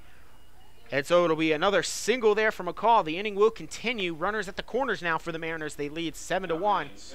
That'll bring up Hayden Cart, the center fielder, wearing number 44. He will step in. He bats right. He is 0 for 3 on the day. Most recently, he grounded into a double play back to the pitcher. It went 1-6-3 on that play. They struck out his first 2 times up. The first time was looking, the second time was swinging. We'll see what he can do. He's got to be patient, though, with only 1 out here. No need to push the action for Cart. He's just got to trust his bat and trust himself as he lets this one bounce out in front of the dirt. And that will allow McCall to reach second there on the wild pitch. 1-0 now the count here quickly to Cart. Get you some updates from some scores around the league as we sit here at 7-1. Again, the Southern Ohio Copperheads beat the Lake Erie Monarchs at home 6-4. The Cincinnati Steam are trailing 1-2 to the St. Clair Green Giants down in Cincinnati. 2-1's that score. Muskegon Clippers and Xenia Scouts are currently on a delay. Lima Locos are leading 2-1 in Licking County Settlers territory. Hamilton Joes have a 6-2 lead at home over the Irish Leprechauns. This one is low and outside, ball 3. And so in danger of walking the bases loaded now would be the pitcher, Meyer. So 3-0 count here to Cart with only 1 out. Runner on third, runner on second. This is called a strike at the knees there. Caught the dish. 3-1 now the count here to Cart. We'll see what he can do now with the 3-1 count. 7-1. The Mariners lead. 6 of the 7 runs for the Mariners have been brought to bats leaving the yard, as this one is chopped foul there. 3-2 now the count.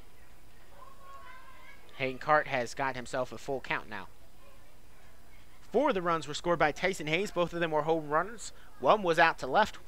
The first one was out to right. Then Lovely came up after Blake Crossing got a single with only 1 out in this inning. He drove him himself as a throwback to first here. Doesn't matter. It was a walk. So now the bases are loaded with only 1 out. That'll bring up Joshua Riggs. He will be the 9th man to bat in this inning. He is struck out swinging all 3 times up his most recent time. This game. Again, Riggs normally a starting pitcher, but they will use him out in left field when they want to give one of their fielders a break. And normally his bat has been hot, but here today it is colder than Colorado in December, as this is a nice break there. 0-1 at the knees. Get you some updates from some scores around the majors here in just a sec, but first we will wait for the 1-0-1 pitch. Again, only 1 out. Bases are loaded. Riggs will cut on and miss. Had no business swinging in that one.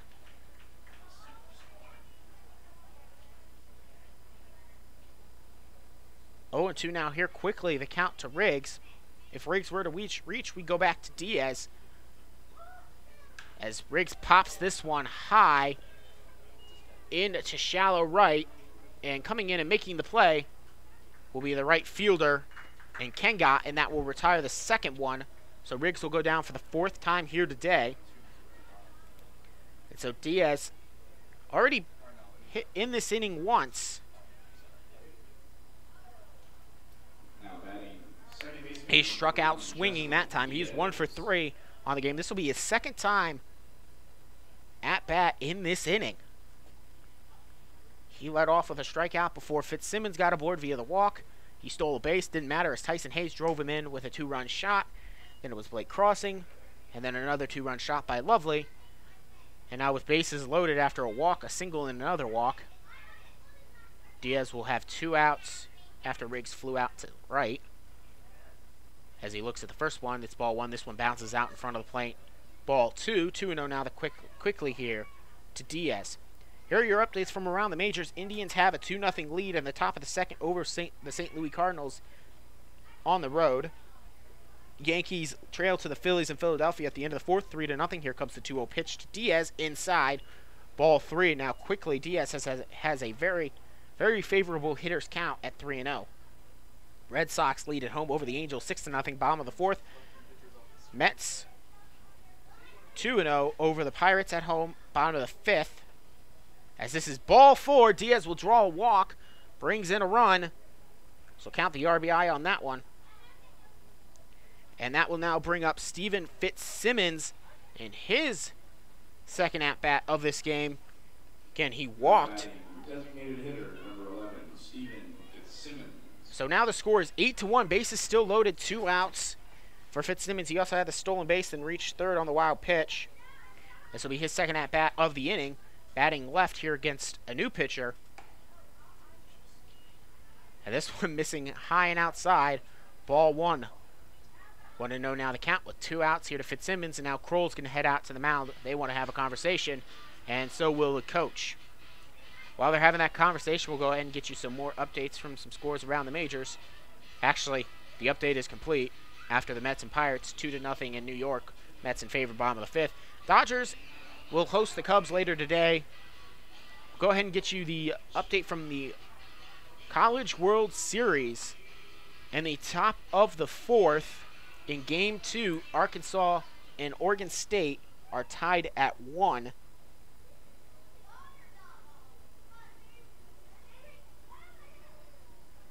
And so now Kroll and the head coach will return to their proper places. 1-0 now the count here to Fitzsimmons. Here comes the first pitch to him. As this is a high fly ball out to center. Doesn't have a lot of distance though.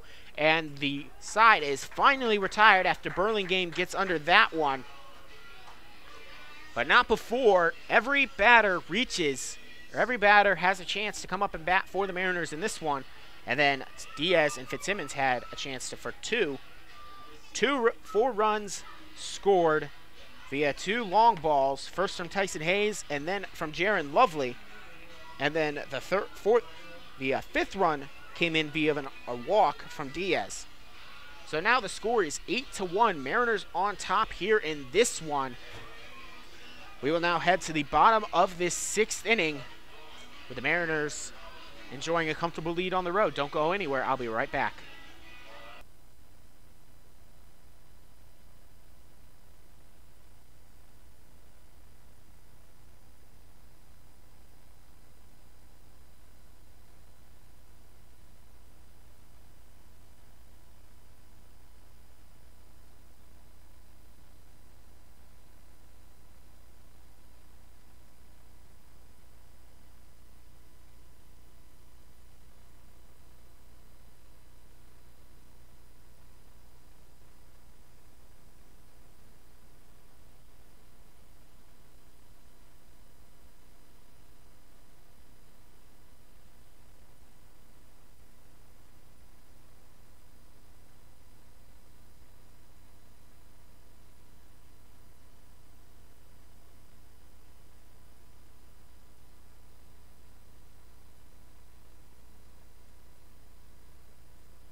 So we've got some defensive changes. We're still trying to figure out who it is.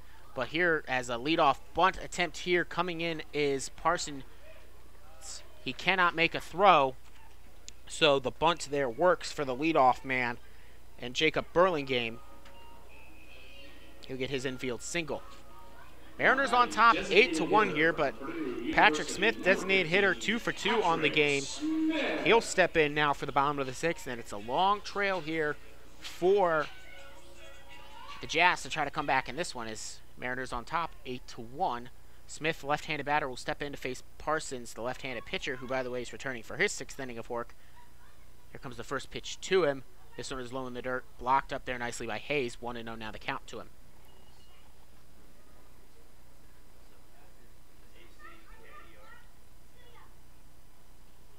Trying to catch the defensive changes as we go here.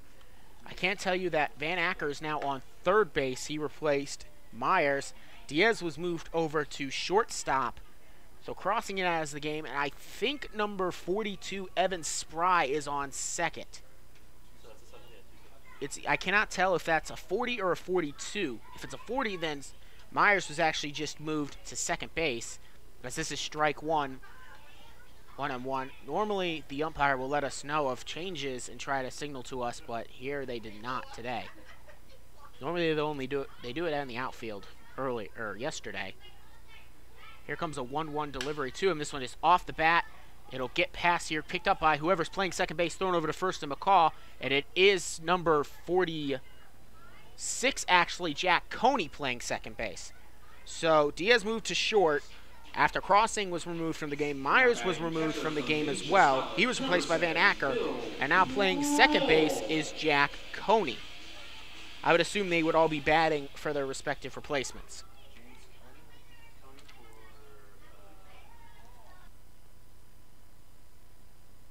Now stepping in to bat will be Patrick Smith, or Bill Kroll. He's 0 for 1.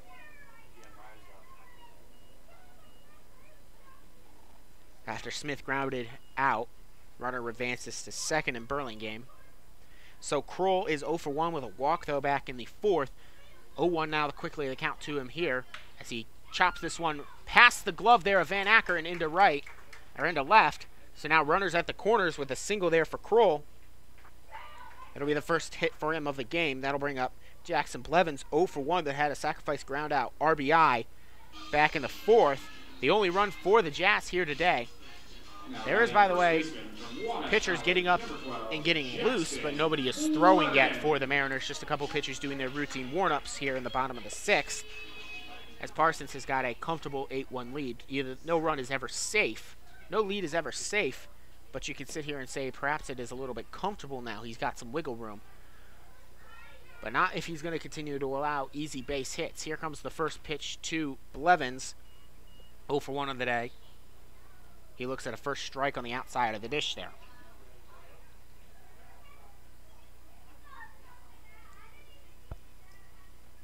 Parsons will gather, deliver, get ready. Lefty-lefty matchup here. He delivers. This will be outside on the plate, though. 0-2. It was a good pitch to catch the outside of the zone there.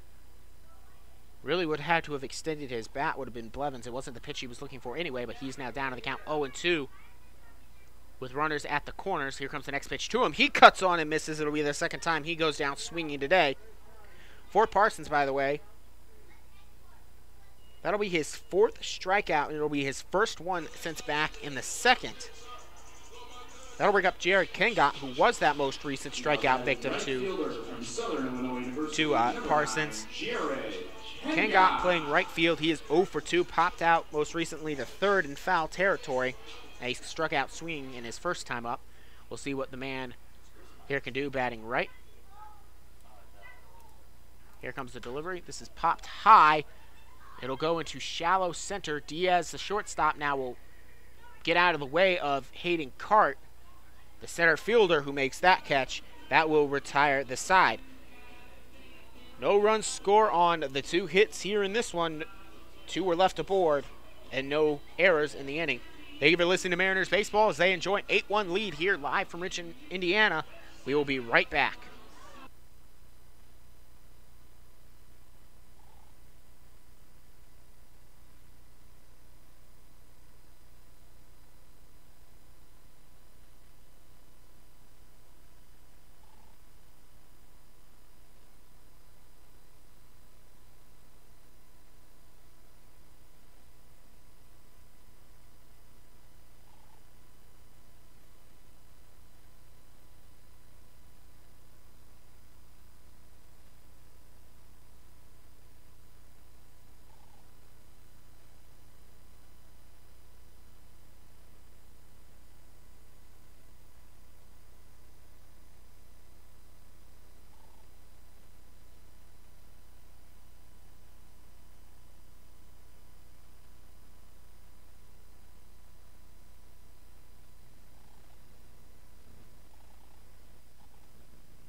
So Tyson Hayes will lead off here. There's a new pitcher on the mound. It has been Pinegar. He's wearing number 14 here. He will be the fourth pitcher of the day for the Jazz. I'd like to thank you all for tuning in. Hello, I'm Donovan Mann, the voice of the Grand Lake Mariners for the summer of 2018. Bringing you all the play-by-play here live from Richmond, Indiana. Mariners enjoying that 8-1 lead. This is a breaking ball there at the knees, the inside corner there.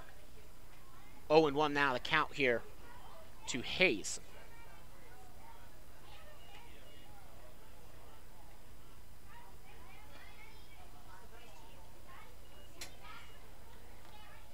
One and one now as this one misses.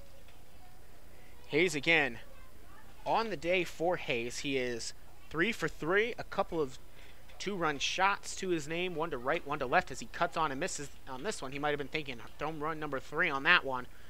1 and 2. And he had a single in the third, so a guy whose bat was slow to get warm has caught fire here. You can almost see the smoke coming off of it if you look closely. Here comes the 1-2 pitch to him. He cuts on and misses. This one is low and in the dirt. Throw over by Krall. And for the first time here today, Hayes will be retired. He strikes out swinging there to go back to the top of the order. We will figure out who exactly was officially came in. This actually will be Jack Coney. So he came in for crossing in the... He came in defensively to second base. And Diaz was moved to short from second after crossing. Started off at shortstop. So leading off, the leadoff man is now Jack Coney as he cuts this one foul between the dugout and the bullpen for the Mariners.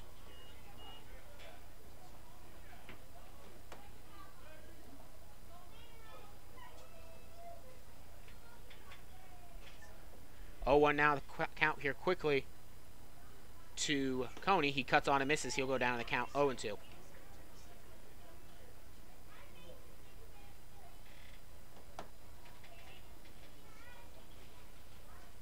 So Crossing's day ends 2 for 4 on the day as this one is inside and a little bit high. 1-2 now the count here to Coney. He goes ahead and lets that one pass.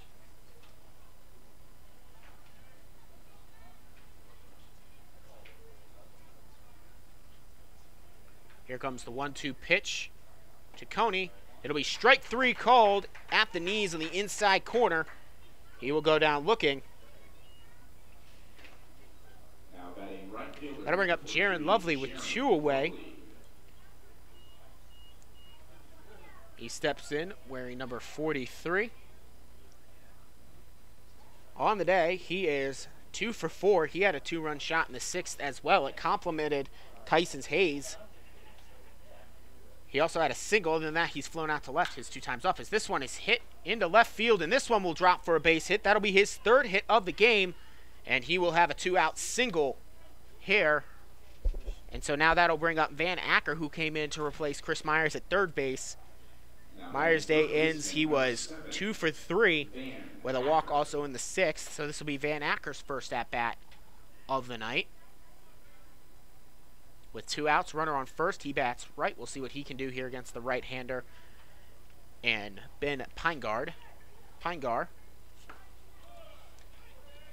takes the pitch low, ball 1, 1-0 now the count with 1 out, runner on first. 8-1 the score. Mariners on top here on the road. First time you can really say comfortably as Acker swings and misses on this one as it bounced out in front of the dirt, in front of the plate, I should say. 1-1 the count evens up. Tyson Hayes struck out swinging to begin the inning, and then Coney went down looking. Lovely had a single with 2 outs, and that brings us to Acker. Here comes the 1-1 delivery to him. He cuts on and misses this one. Count now 1-2, Acker in the hole. Van Acker, by the way, wearing number 7 from Alma College. Where he goes to school. He's from Eaton Rapids, Michigan. He's hitting 160 with a 250 on-base percentage thus far in the season for Alma College as he checks it 1 in the dirt. Covered up there nicely by Kroll. The count runs even at 2-2.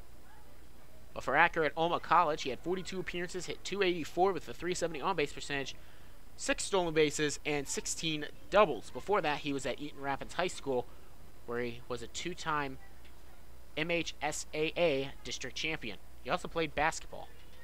As this one is high on the 2-2 pitch into right center, and it will drop for a base hit as both the right fielder and the left fielder run into each other. Right fielder stays down, rounding third, and heading home will be Lovely, and heading to third on the triple there will be Van Acker. So it'll be an RBI triple for Acker. And some confusion out in the outfield allows that play to happen. The center fielder and right fielder, Burlingame and Kengot, ran into each other, allowing that one to drop. Some confusion. In fact, the second baseman had to run out there to make sure they were both okay and that the play got put in. Both players, by the way, have gotten up and head back to their defensive positions. And left fielder also came over to make sure they were okay. He will head back out to left field. Now a meeting on the mound here after the score is now 9-1. By the way, for James Meyer, he went 2/3 of an inning, a very long 2/3 of an inning, though, as he ended up facing a total of 6 batters. He did not allow, he allowed the 1 run, which is a walk.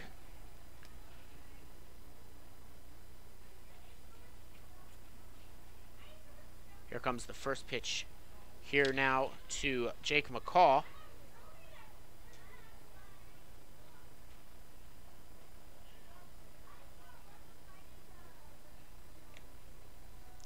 Here comes the 1-0 pitch to McCall. This one's hit well into center field. This one's carrying, and this one gets down right at the fence. That will allow 1 run to score, and it'll be a double here for McCall.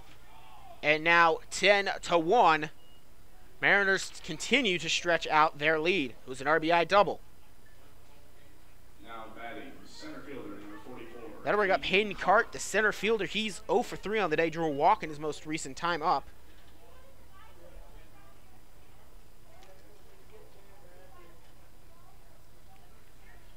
(10-1) the score here in the top of the 7th.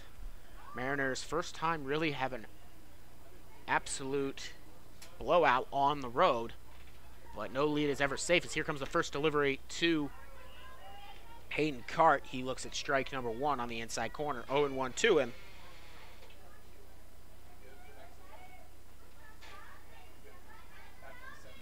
This one cut on and missed there. Count now goes to 0-2. Cart, right-handed batter. He is one of 2 batters to start this game who have not reached base safely. Or actually, correction, he did reach safely. He's one of 3 batters, though, who started this game without a base hit. As he goes down swinging, that will retire the side, but not before 2 more runs are added, being an RBI triple from Van Acker and Jake McCall giving an RBI double. You're listening to Mariners Baseball with a 10-1 lead for your Grand Lake Mariners. We will now head to the bottom of the 7th in the 7th inning stretch. Thank you for listening to Mariners Baseball here on YouTube. I'll be right back.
So we are now back out to the top, or the bottom of the 7th. Robbie Magaha, Cooper Denny, and Austin Turner due up for the Jazz as they trail 10-1 to the Grand Lake Mariners. By the way, if you're wondering, it is also Parsons is returning to the mound. So Michael Parsons, the starting lefty, will continue his work here in the 7th. He delivers this one, fouled straight back by Magaha. Out of play, the count goes to 0-1. Only a couple times have we really seen Parsons in trouble. He has the 0-1 count here, delivered 0-1. This one hit and fouled off towards the first base dugout. 0-2 now, the count quickly here to Magaha.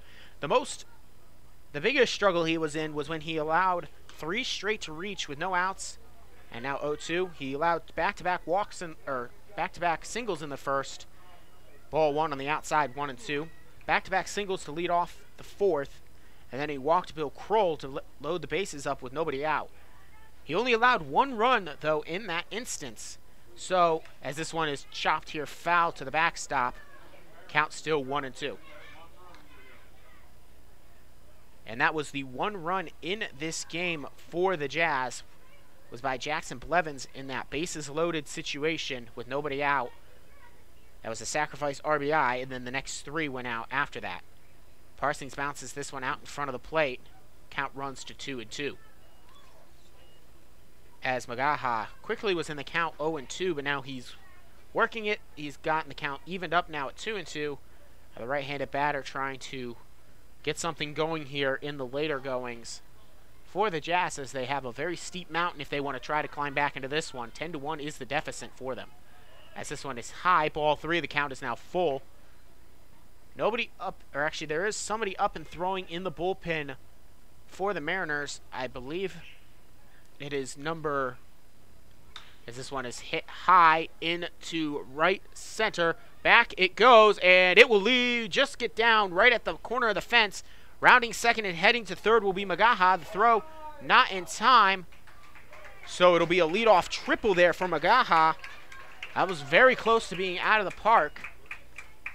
But a leadoff triple for Magaha. He will stand on third now as Cooper Denny steps in. He's 1 for 2 on the day with a single back in the 5th. Other than that, he popped out to second in the third. They'll keep Parsons out there. By the way, I believe the man on the mound might either be, I believe it'll be either Bradley Calhoun or Max Gray. Can't tell from this distance, as swung on and missed there was Cooper Denny. It was a very aggressive swing, a very hard one, but the only thing he knocked out of there was possibly a fruit fly. As this one, breaking ball there, missing the plate, 1-1. Nobody out, runner on third after the leadoff triple by Magaha.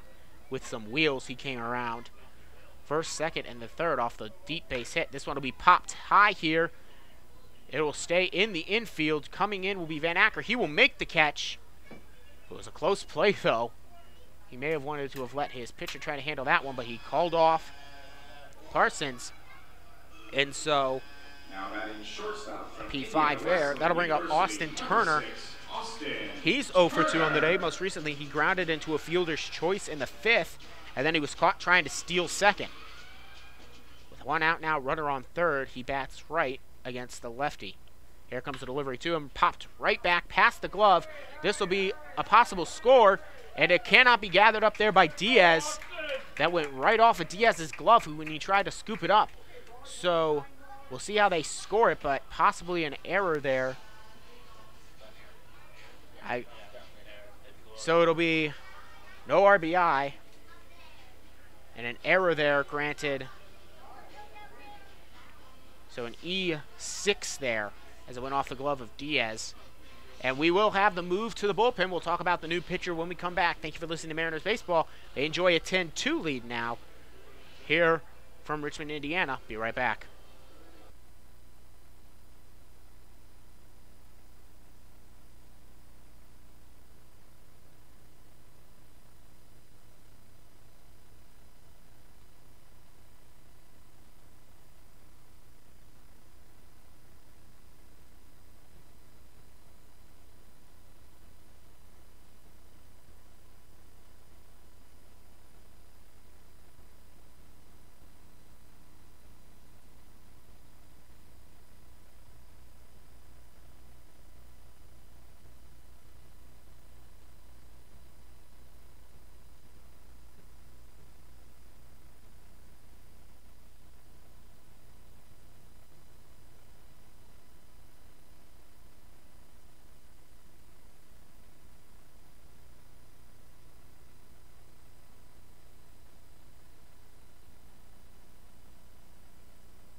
So the new pitcher on the mound is Max Gray, wearing number 9, the right-hander, standing at 5'11" from Indianapolis, Indiana.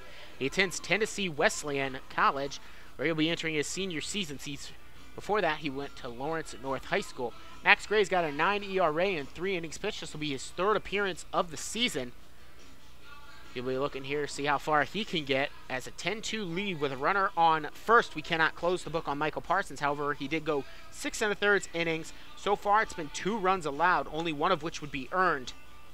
Here, if this were to hold up, 2 walks and 4 punch-outs for him.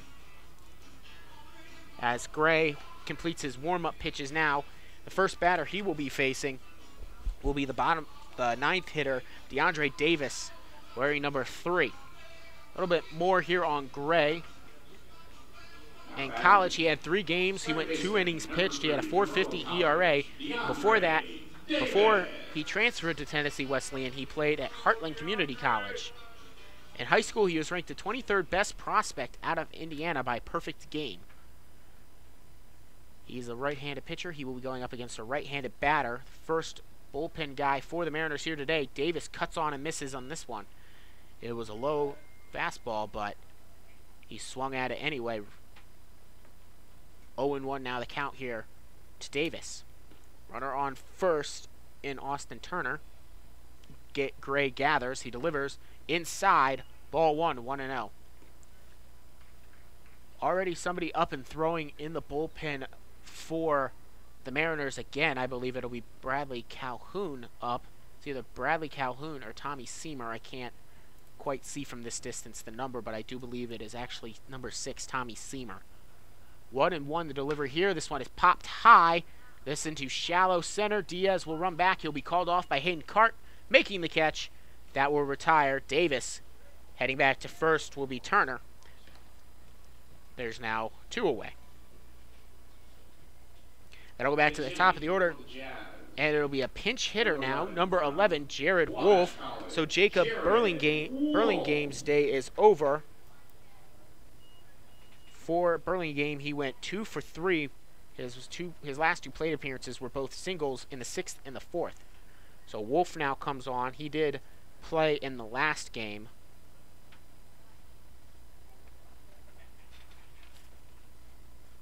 Here comes the first pitch to him. This is swung on, tipped back, out of play.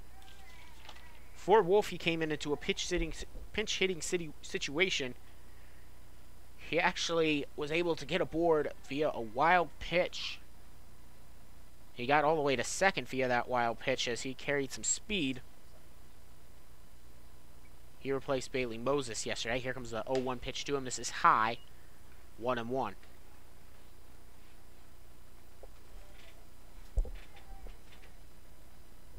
So 1-1 pitch, 1-1 here. Max Gray to Jared Wolf.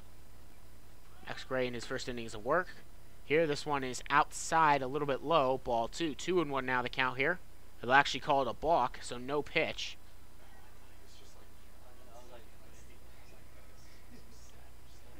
So a balk here will allow Turner to go to second. So now in scoring position, the Jazz have a player, and now here comes the next pitch. This one's popped high into, not even into left field. It doesn't leave the infield. Caught there, and that will retire this side as it was caught by third baseman Van Acker. So the side is retired. There was 1 hit in this inning that was 1 run scored. There was the 1 error and 1 man left on base. We will now head to the top of the 8th. Mariners on top, 10-2.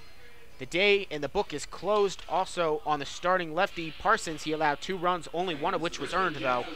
We will be right back. You are listening to Mariners Baseball right here on YouTube.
So Riggs will come out now here for his next inning of work. That'll be Ben Pinegar on the mound to face Riggs. Riggs is 0 for 4. He struck out swinging his first 3 times up, flew out to right his most recent time up. He'll be looking for his first plate appearance, or for his first time reaching safely as he looks at a ball low, 1-0. Riggs, by the way, is the only one in this lineup, who started anyway, not to reach base safely. As this is framed nicely there. Looked a little bit low, but they'll call it strike one as it was framed nicely there by Kroll. 1-1.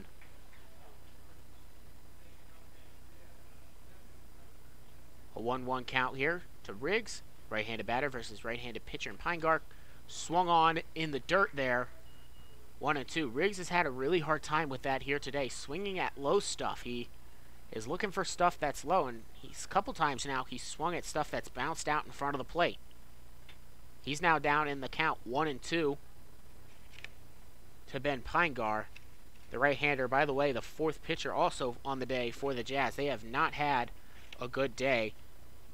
Matthew Waters, though, in line for the loss if the result holds. He allowed 6 runs, all of them earned. He went 2 1/3 innings. He came in the 3rd inning, or in the 4th inning, to replace Prather. Here comes the 1-2 delivery to Riggs. This one is chopped and gets past the glove there of the 3rd baseman, so it will be a base hit there. And there will be a base hit there by Riggs. So every Mariners starter today has gotten aboard one time, and now the only person in the Mariners lineup not to get aboard safely, period, who's had an at-bat, is Jack Coney, who came in for Blake Crossing defensively and then replaced him at the top of the order. I'm going to bring up Justin Diaz.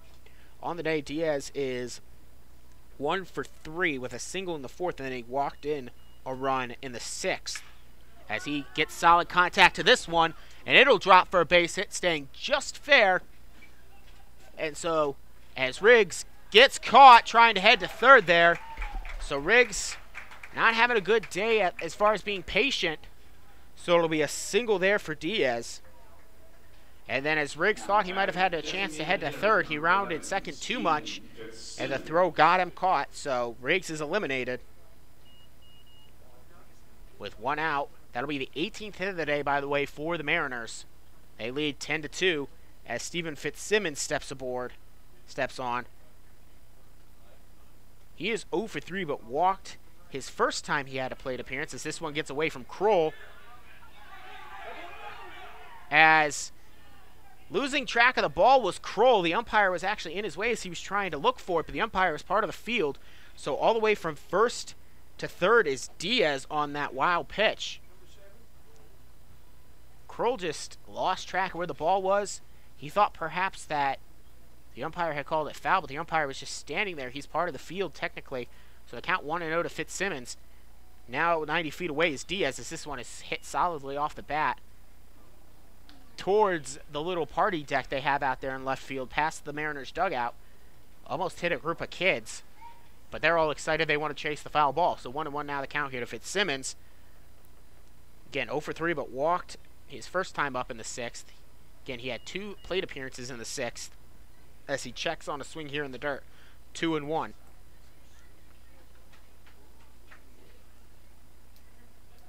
Fitzsimmons, the only starter for the Mariners to not get a hit, as he cranks this one off the bat, and just as I say that, he hits this one into center field. Fitzsimmons will have an RBI single that drives in Diaz.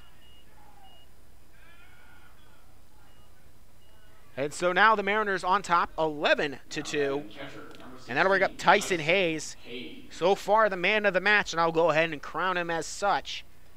He's scored in 4 runs with 2 separate home runs, 1 out to left and 1 out to right. With only 1 out, he's got a runner on first. Here comes the pitch to him low. Ball 1, 1-0 now the count with 1 out. Runner on first is Stephen Fitzsimmons.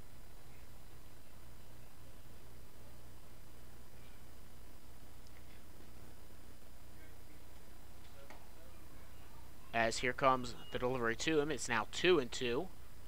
This is very much, kind of much like the first game the Jazz and the Mariners played back in the first game of the season for both these teams. where it was very one-sided for the Mariners, as this is a knee-high fastball. 2-1 now the count here to Hayes. And I misspoke, by the way. Fitzsimmons was not the last man to get a hit that started for the Mariners. Hayden Carter has yet to record a hit, but he has walked. Throw back here to first in time is Fitzsimmons. Still the count 2-1 here to Hayes.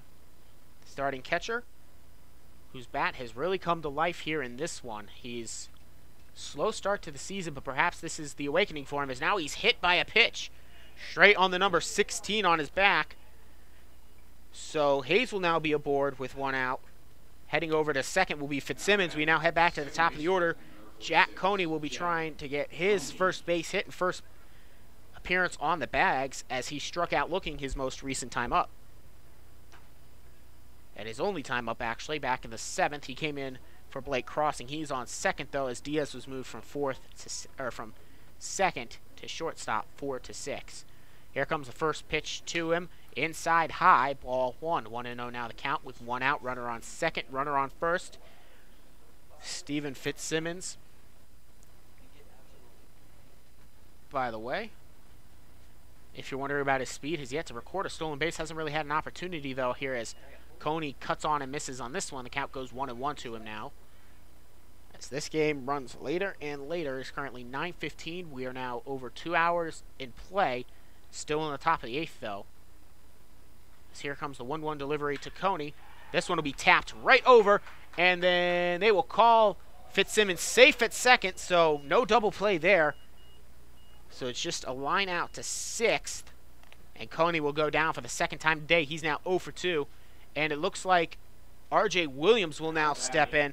He will probably heading out to right, as right field is replaced. It is now R.J. Williams pinch hitting for him. Correction, pinch hitter number 4, R.J. Williams. So R.J. Williams is pinch hitting. We'll see where he goes defensively.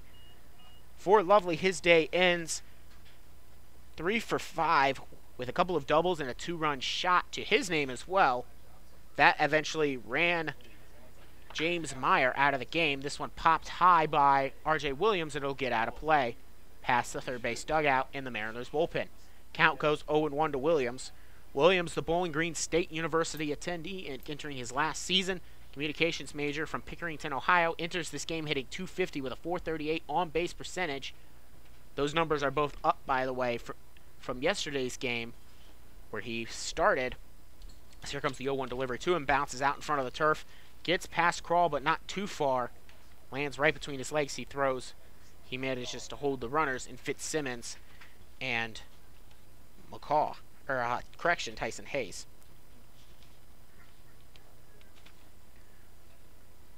For R.J. Williams yesterday, he was 2 for 4 with a double in the 2nd and a single in the 8th. Here comes the 1-1 delivery to him. This one's hit high into left, but easy catch there by Magaha, and that will retire the side. Not before the Mariners, though, are able to score one more run on a total of 3 hits. There was 2 men stranded on base. No errors occurred in this inning. So we head to the bottom of the 8th. Mariners on top, 11-2 now. It looks like it'll be Max Gray returning to the mound for your Mariners. We'll be right back here on YouTube.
So R.J. Williams heads out now to right field. He will replace Jaron Lovely there defensively. It is Max Gray back on the mound for his second inning of work. He actually came in with only 1 out back in the 7th. He now comes out for the 8th. Due up for the home team Jazz, it'll be the designated hitter Patrick Smith, followed by Bill Kroll and Jackson Blevins. But for Smith, he is 2 for 3 on the day, grounded to a fielder's choice his most recent time up. Other than that, it's been a couple of singles. He also was caught trying to steal back in the 1st. So here in the top of the 8th, he looks at a ball 1 there. 1-0 now the count here.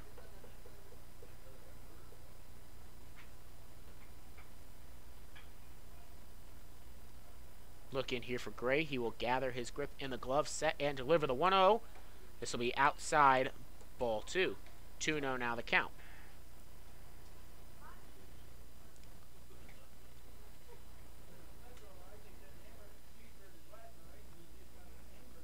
We will get you some updates from some scores around the league. Well, if this result holds, the Mariners will jump up now to 9-7 as this one's fouled back off and out of play by Smith. Count goes to 2-1.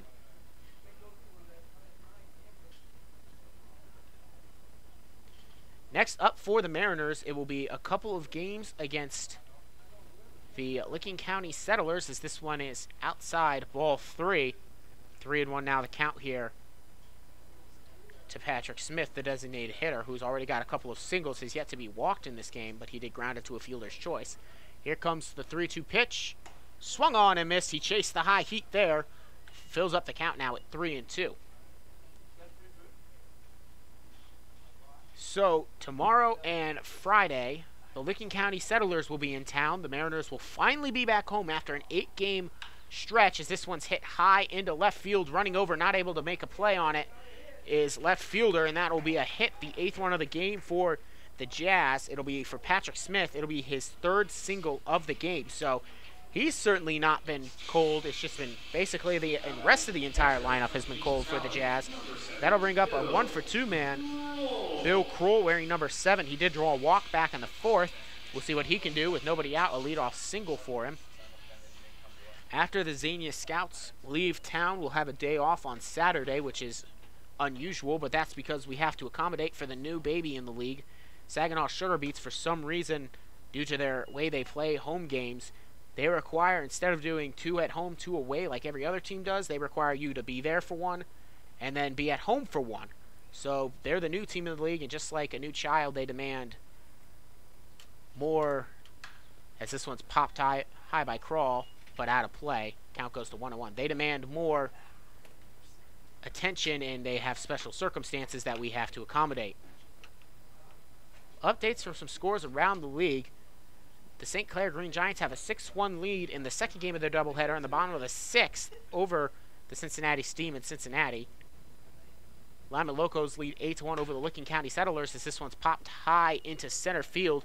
Cart will come in, make the catch, and retire the first batter. Heading back to first on the play will be Patrick Smith. There's 1 away. That'll bring up Jackson Blevins. He's 0 for 2 on the day. Had a sacrifice RBI back in the 4th. That was a ground out back to the pitcher to first base.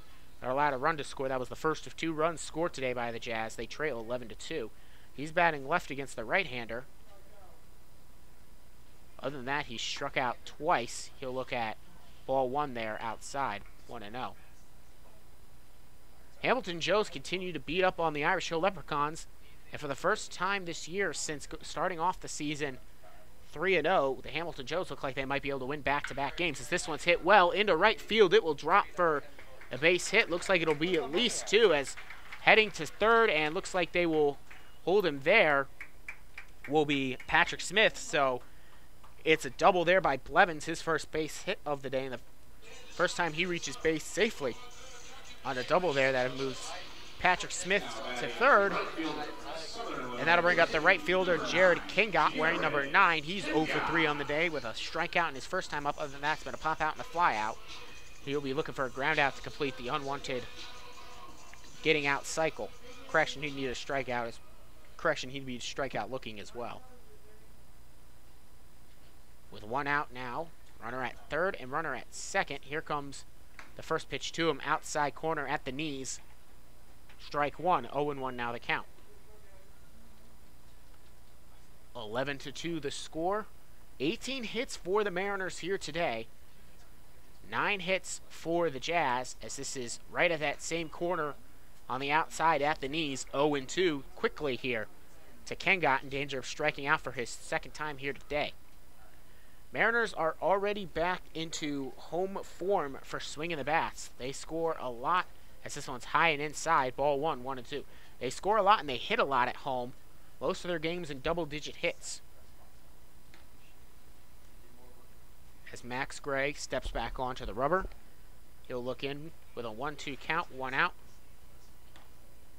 Here comes the 1-2 delivery. This will be chopped here softly to Diaz. Shortstop throw over to first, bounces, and he not in time, so an RBI single there for Kengot. That'll score the 3rd run of the game for the Jazz, and that'll bring up Robbie Magaha. Runner remains at second in Jackson Blevins, but now there's a runner at second and runner in first. Magaha is 0 for 2 on the day with a triple back in the 7th to lead it off. He bats right against the right-hander.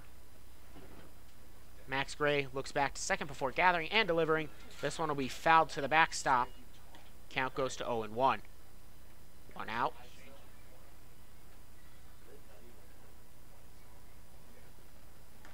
That would be the 10th hit by the right way for the Jazz. So they've been able to get their base hits. They just haven't been able to score them too much. This is 11-3 now, though.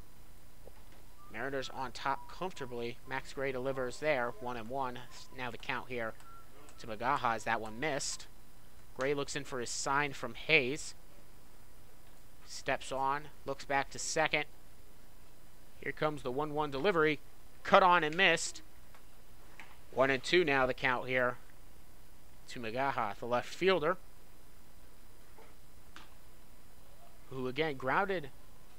He actually reached on an error back in the second, but then he thought maybe he would have a chance as the throw from crossing to McCall got away from McCall. He thought he might have a chance to run from first to second on that error, as this one's high. Ball 2, 2-2 now the count. And as he rounded the base, he realized McCall had gotten the ball quicker than he realized, and McCall was able to tag him out. And that actually ended the inning.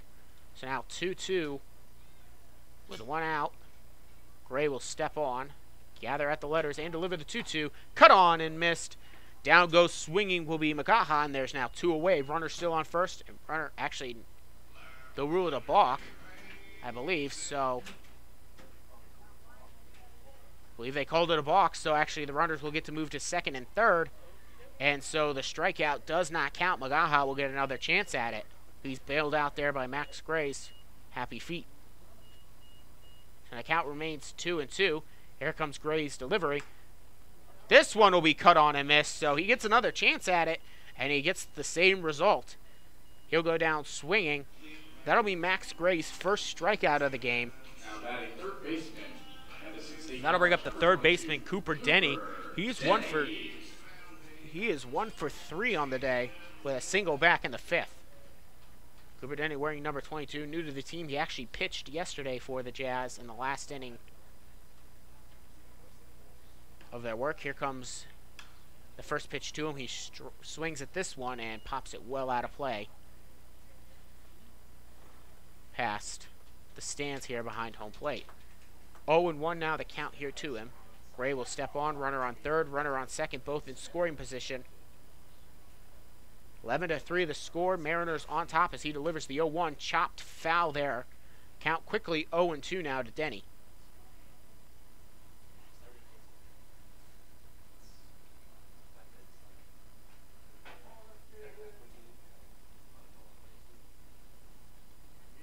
Good news for Gray as he has struck out only 1, but he has yet to allow a walk. So as strike 3 called, down on 3 straight pitches, Cooper Denny will go. Back-to-back strikeouts for Max Gray. And we will now head to the top of the 9th with the Mariners on top, 11-3. Don't go anywhere. We will be right back here on YouTube.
So new pitcher on the mound here. It'll be the 5th pitcher coming out to pitch for the Jazz. It'll be Nathan Flannery, and he's actually the number and all that he was registered as. So he has not changed. He pitched actually 4 times this season. He's 0-1. He's 9 1/3 innings pitched on the season, hitting with a 3.85 ERA. Struck out 8, walked 10, has allowed 1 extra base hit. He'll go up against Van Acker. He's a Richmond, Indiana native. So this is his hometown. He attends Earlham College. Here comes the first pitch to Acker. He pops this one back out of play. Here in the top of the 9th, Mariners have an 11-3 lead. We'd like to thank you guys for joining us. Here, live from Richmond, Indiana, the sun is continuing to set. It's all but gone. Lights are on. It's a beautiful night. As this one missing just a little bit low. Kroll tried to frame it nicely and hold it up there longer, but didn't get the call. Count goes to 1-1 now.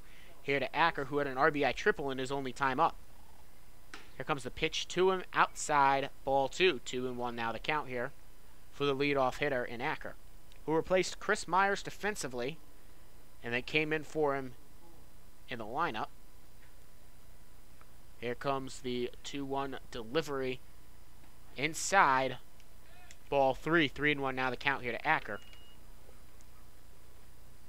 For Nathan Flannery, the right-hander would love to just get an easy inning, as this is strike 2. Count runs full here as it catches the inside corner at the knees. 19 hits for the Mariners, only an 11. So it's not like the Jazz haven't been able to get their hits, as Acker fouls this one off to stay alive at 3-2. We'll go again with a full count. Not like the Jazz haven't been able to get their hits. It's just kind of what we've seen with the Mariners on this road trip for the most part, where they would get their hits, as this one is hit down the third base line, snatched up there nicely by the third baseman. Let's see if the throw is in time, and it is. Great play there by Denny to not just keep that one from going into the outfield, but to also get a strong-armed throw there over to first. 5-3. And Acker will be the first out of the inning. That will bring up now Jake McCaw, the cleanup hitter. He is 3 for 3 on the day. RBI double, a single in the 6th, a single in the 5th, and then in the 3rd and the 1st he walked. So he is, for 5 plate appearances, he has reached safely all 5 times as he looks at a ball outside, 1-0 with 1 out. Nobody on. 11-3 the score here. Mariners have committed 2 errors to their opponent's 0, but that hasn't held them back. Curveball there, just missing the zone, 2-0. Here comes the 2-0 delivery. This one hit high into left field. That'll get down for at least 2 as it continues to go into the corner. And so McCaw will go in standing and actually goes in trotting into second. Didn't even really have to run. If they wanted to try his luck, he could have gone for third, but you don't want to be too unsportsmanlike with an 11-3 lead. Just walk in there to second. That'll be the second double of the day for McCaw, and that will now bring up Hayden Cart, right-handed batter. He is 0 for 4, only Mariner player to start this game without a base hit. He looks at ball 1. He did reach safely back in the 6th with a walk, but he has also struck out 3 times. Here comes the 1-0 pitch to him. This one is low, ball 2. He has not been a very patient batter in this game. We'll see if he can change that here in the 9th. As he looks at a 2-0, as he pops this one right over to third. Throw over to first, pulls him off the bag. So runners at the corners now. We'll see how they rule that. They'll call it a throwing error there as it pulled the first baseman and Blevins off the bag. So Cart will reach via the error. So he still will not get a base hit. That's got to be frustrating for him as he walks away as the only starter without a base hit, despite there's no miracle comeback, and we see him in a 10th, 11th, or 12th inning. As this one is fouled off here by Joshua Riggs. Got a single his last time up. Other than that, he's 1 for 5 on the day with 3 strikeouts in his first 3 at-bats. Riggs is the starting pitcher. Got to imagine we see him soon as he hits this one high, deep to left. It is gone! And so Joshua Riggs comes up with a 3-run shot to left field. And the Mariners will continue to go on top here now, 14-3. And I'm sure everybody wishes there was just a run rule in this league. But now 14-3, the Mariners continue to pile it on here in the top of the 9th. Riggs gets a big hit out to left. That'll be the 4th home run of the game for Mariners batters. 2 came from Hayes, 1 came from Jaron Lovely, and the most recent, a 3-run shot by Riggs. That'll bring up Justin Diaz. He is 2 for 4 on the day. A couple of singles. He also walked that brought in a run back in the 6th. He looks at ball 1 there. As here comes the 1-0 delivery. This will be cut on and missed here by Diaz.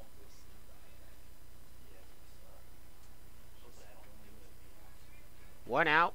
1-1 the count here. 14-3 the score. Diaz, right-handed batter, going against the right-handed pitcher. This one is inside on the cut there. 2-1.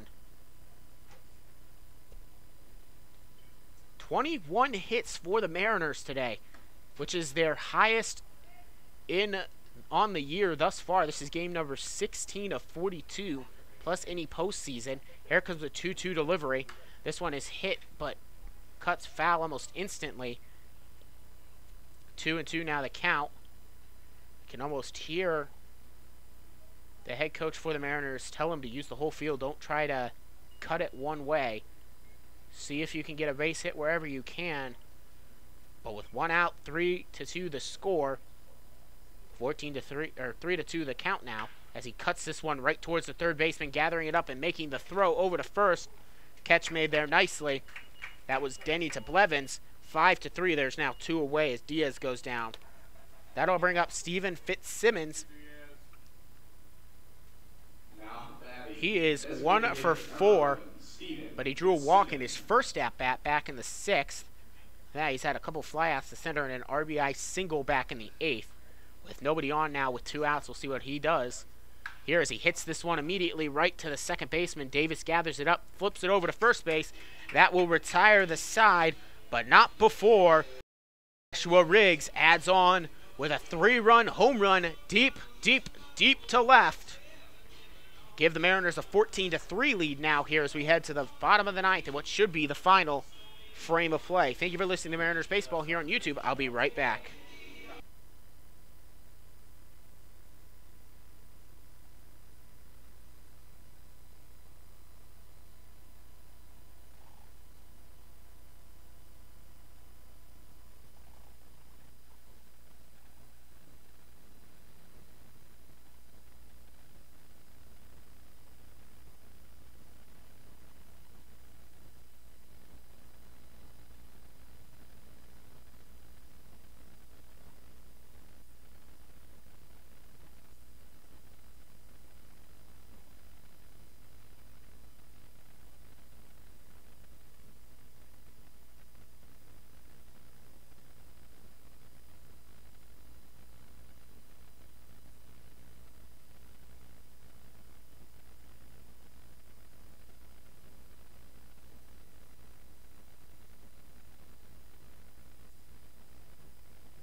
So Andrew Loudermilk will come out for the bottom of the ninth. Max Gray's day is done.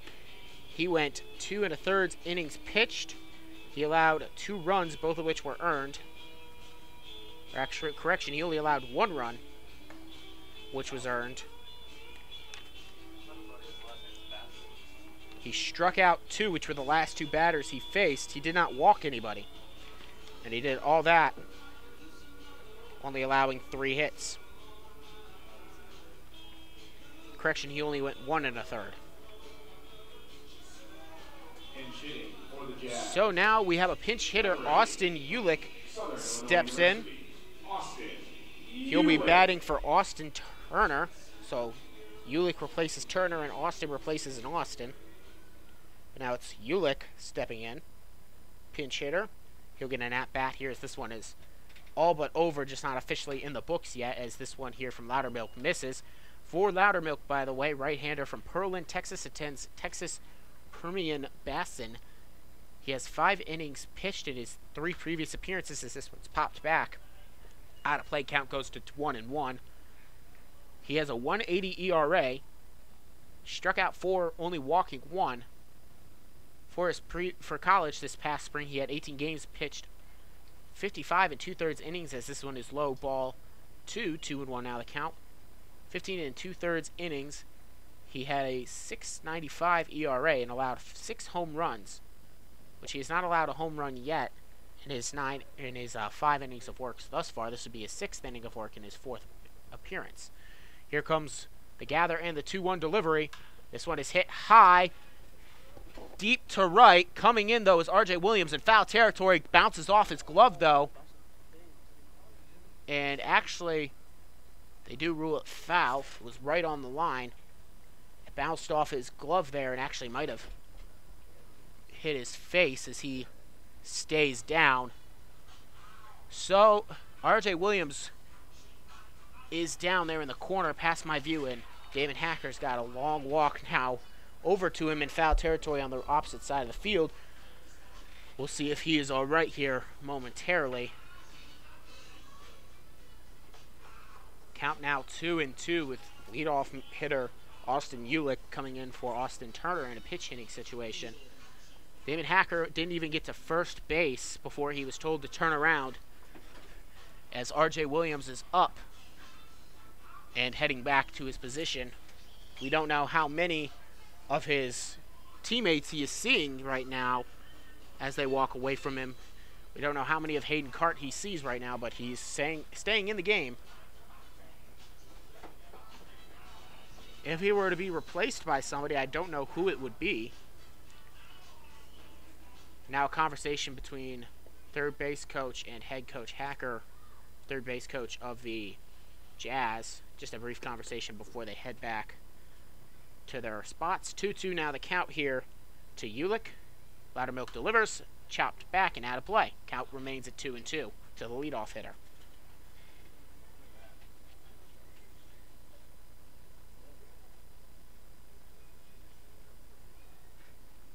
Here comes the 2-2 pitch from Loudermilk. Chopped high, deep, or shallow actually, into center. Diaz comes in, makes the catch. Might have been called off there, but he decided to take the catch himself from the shortstop position. There's one away. That'll bring up DeAndre Davis, number 3. He on the day is 0 for 2 with a walk. He was able to get into second, but then was caught trying to steal third, 2-5. Back in the 5th. That was the only time he's reached the bag safely, as he looks and knocks this first pitch down the third base line towards the dugout and out of play. And it goes foul. 0-1 now the count, 1 out. 14-3. Mariners on top with 21 hits to 11 hits from their opponents. Both teams have racked up the hits. Just one team has been able to rack up the runs. That one team has also recorded 2 errors in the Mariners. Here comes the delivery from Loudermilk. Missing low outside. Ball 1. 1-1 now the count here. Not a safe situation, so Loudermilk not going for a save at all. Not with an 11-run lead. But they wanted him to come out, get his work, as this is a bunt. Beautifully down the first base line. Hayes comes up, throws it over, and that will retire the second batter. 2-3. Hayes to McCaw. Great play there between those two. With 2 away now, down to their last out is Jared Wolf now comes in. He replaced Burlingame back in the 8th. Or actually, back in the 7th, he is 0 for 1 on the day. Popped out his recent time up to 3rd. Here comes the first pitch to him. It's hit high, deep to left.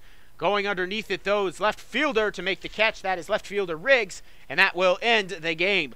14-3, the Mariners walk away on top with 21 hits in this one. 14-3 is the final score.